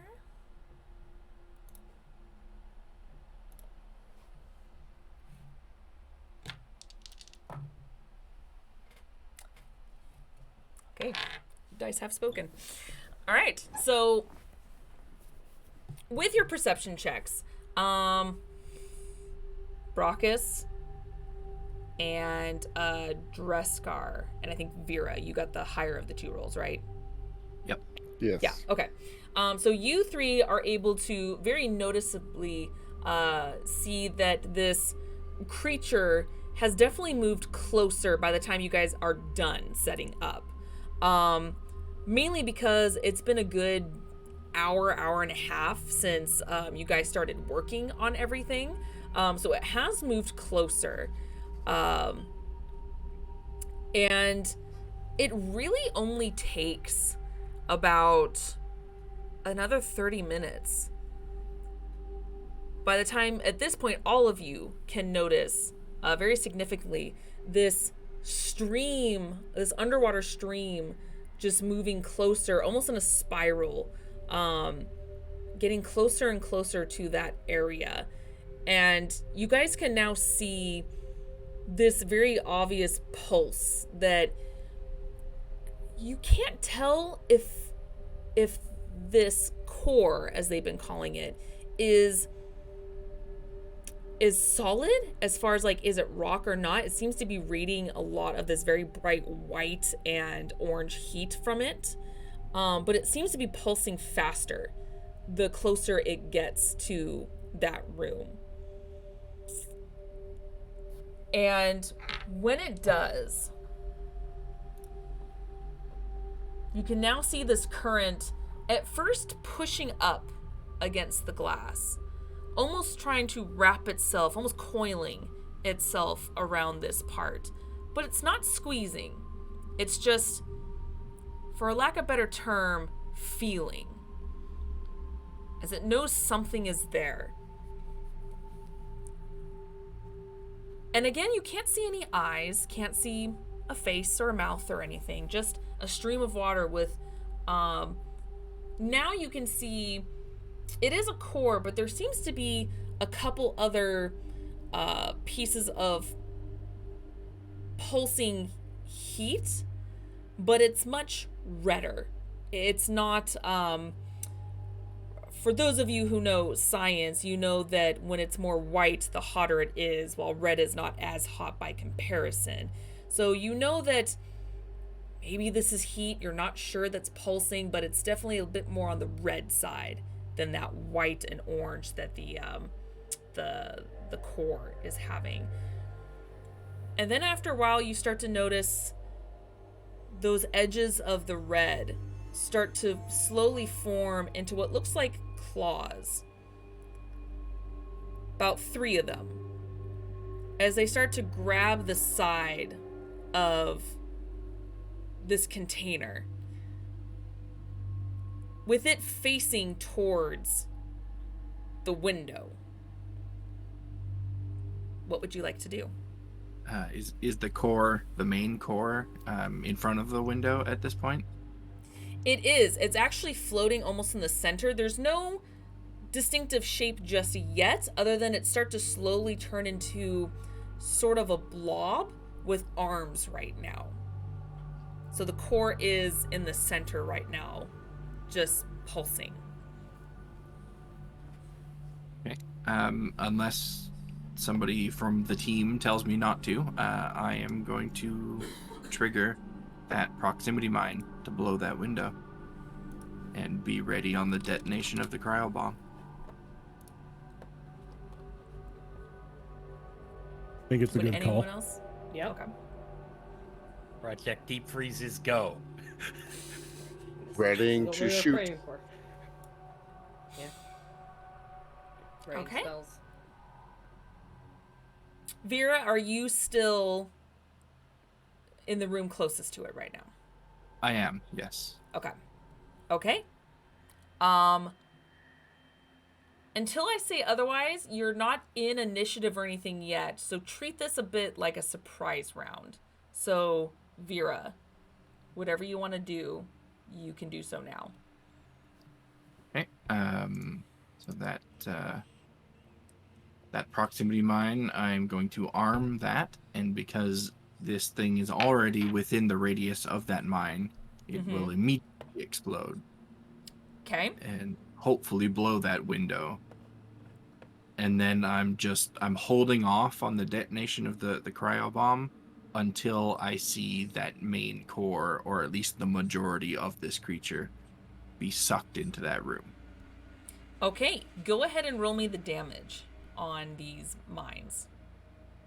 And what did I say? There was 1 proximity and 3 cane trip mines, right? Yes. Probably should have been ready with the grenade page open. Yeah, come on. Keep up. Been As I too have long 3 since I monitors got and to still blow not stuff enough. up. That's true. Yeah, ever since we've returned, we haven't been in a fight yet. Okay. Shame I'm on giving you. you the opportunity to blow something up here. No, Work with me. I'm not complaining at all. I love this. Put this on a calculator because this is going to be a lot of dice because I make Mark II mines now. That's right. That's right.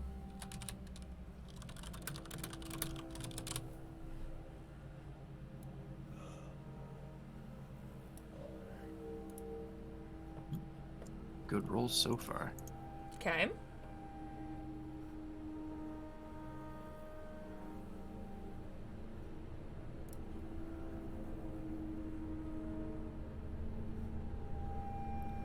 Okay, that is going to be a total of 64 damage. Jeepus Christ. Nice. All right. Give me a second.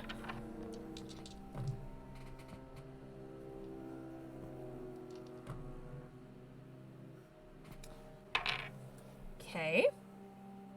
64 damage, you said? Yep. Okay.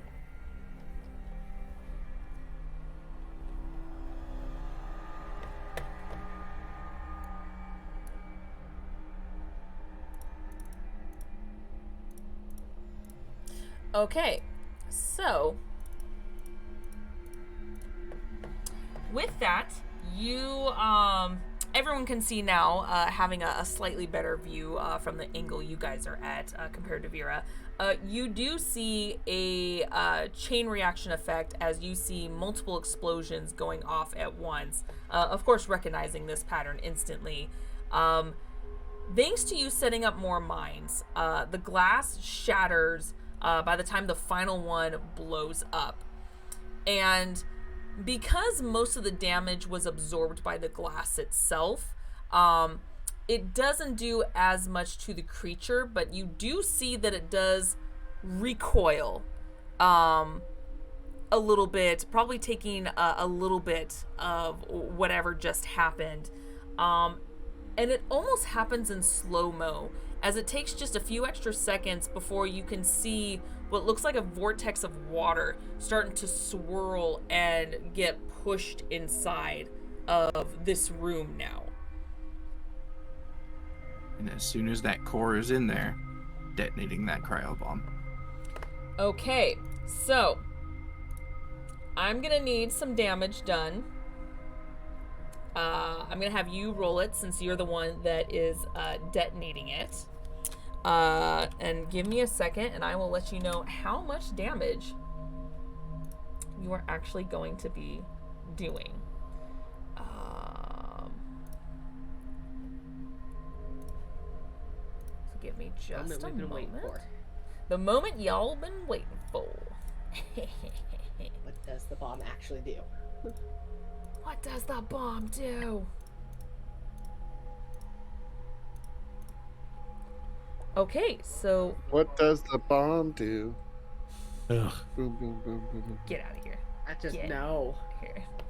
I'd like to put Shadow Fox in that room as well. I mean, we've glitter bomb. Why not freeze bomb him now? Well, I was gonna say Drescar, but it was Shadow Fox that did the little jingle, so we can keep Drescar. True. So I don't know if you want to take the time to do this or do it like through Roll20, whatever's easiest for you.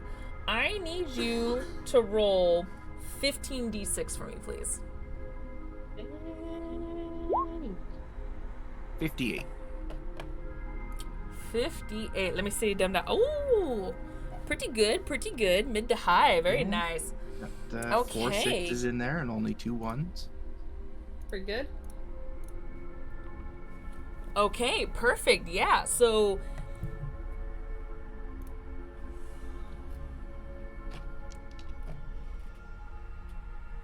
oof. Oof. It just gets worse. Oh, okay. It gets I'm worse done for rolling. us or worse, I'm done rolling. worse I'm for done us rolling or those worse dice. for it. So No, keep rolling those dice. you can't really see what's going on as the core and part of this creature seems to have been sucked inside. So from both angles, both Vera and the other group, you can't really see what's happening other than what looks like how do I describe this? It looks like one corner of the facility, pretty much where you placed this bomb, just completely exploded out, and it looks like it was an instant.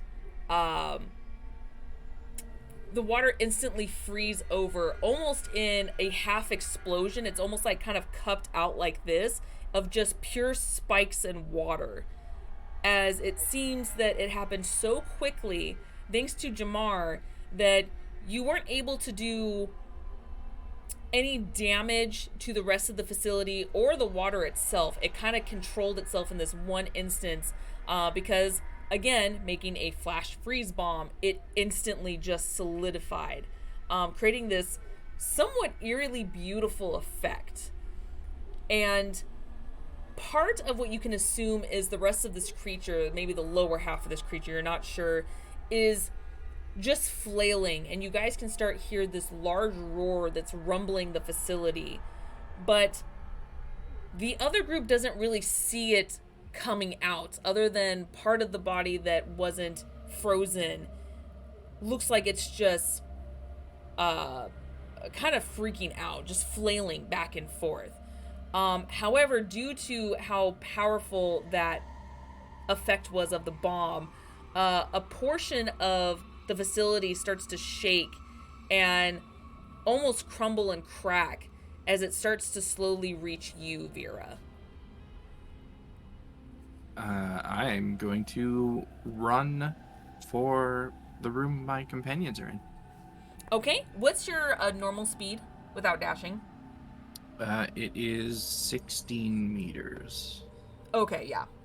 You can easily, because 12 meters is 30 feet. So, yeah, so you easily just quickly haul ass to the other side. And Vera's there for a few moments as the bottom part of this creature is still kind of flailing.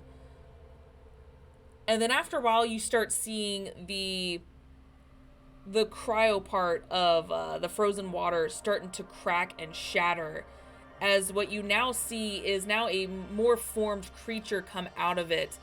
And with it being water, you're not sure how much damage it did because you don't see blood, but you can see the core itself flickering, as if perhaps maybe there was some damage in there, and this creature is pissed. And that's where we're going to end tonight's episode, because we don't have time for a battle right now. We don't have time. I don't think we can do it in 30 minutes. I know. You know what? This works out because now that you guys have done all of this, I have a great way of helping Gilatam make her exit. So this kind of works out a little bit. I'm scared. Athelia dies. Roll a new character. Do you guys want to see what this creature looks like? Yeah, I've been waiting to Yes. see what this creature looks like. Okay. Give me a second as I'm going to go ahead and pull you guys over to it. I want to fight it. I know exactly what that thing is in D&D. Is it Shift Z? Yeah. Yeah. That Oh, right, is 'cause I flipped the token. really cool. I like that almost looks muscular with the way the water is. Like it's, Yeah. Yeah. You can almost see like the muscle structure in it. It's Look really at his cool. teeth. But like Yeah. you, Rojan, I alter shit, so. Yeah. Well, I know what it is in D&D. Right. I don't know what it's in Mass Effect. Yep. Especially when half the time I have to adjust creatures because it talks about, you know, things that can only happen in D&D, and I'm like, that's not in the Mass Effect system. So, yeah. So that will be fun for you guys to encounter on Friday. Because of those of you who missed it, we are doing a special extra episode this Friday, same time as we normally do, 7:30 PST, because Gillatam is going on maternity leave. So we wanted to squeeze in one more episode so her character doesn't just suddenly leave. And give her a little extra playtime before she has to depart with us temporarily. But again, in case you missed it, we are having someone fill in her slot temporarily. I'm really excited to introduce this character. Depending on how things go, they're not going to be in it right away because I want everything to kind of flow and not just be thrown in there. So it may take a couple episodes, but someone else will be coming in the meantime. But don't worry, this is not the only show that is on this channel. On Mondays, we do have the Mass Effect Horizons show where I run the Mimsy 6 through space. We have our Tuesday longest running show, Destiny Forge Campaign 3, run by Rojan. Where the last Tuesday of every month, they are continuing their Into the Wildlands campaign, which is coming up here very soon. And then we have our alternating Saturday shows, which is Wayward Wanderers, a Pathfinder 2 Extinction Curse campaign run by Rojan. Then we have the alternating show Withered Wastes, run by Rojan, a Wasteland post-apocalyptic D&D campaign. And then, of course, we have our mini campaign run by Kiara Phoenix on alternating Mondays called Chimera Collective, which is a steampunked, very cool, twisted, darker theme D&D campaign that is a lot of fun. So, yeah. So, I don't think there is any Wayward Wanderers this Saturday because it is Christmas Eve, unless I am wrong. Azrin, correct me if I'm wrong. Otherwise, we will make an announcement. I know that next Saturday it is I said New York Eve. New Year's Eve. Well, technically, yes, it's New York Eve. I mean, yeah. Yeah, so there is no game this Saturday. No. There is also no game next Saturday because of the holidays. So we will continue the games. The weekday games are fine. It's just the this weekend and the next weekend, no games for now. So the weekday games are fine. And then yeah, if you guys that long for the next Withered Wastes, man. I know. Like, I know. I need to catch up on the last episode. But if you can find all of our videos, I finally caught up. Posting the rest of the videos on our YouTube channel in case you miss it live. Otherwise, we will see you guys tomorrow for some more Destiny Forge. Until then, take care, guys. Bye.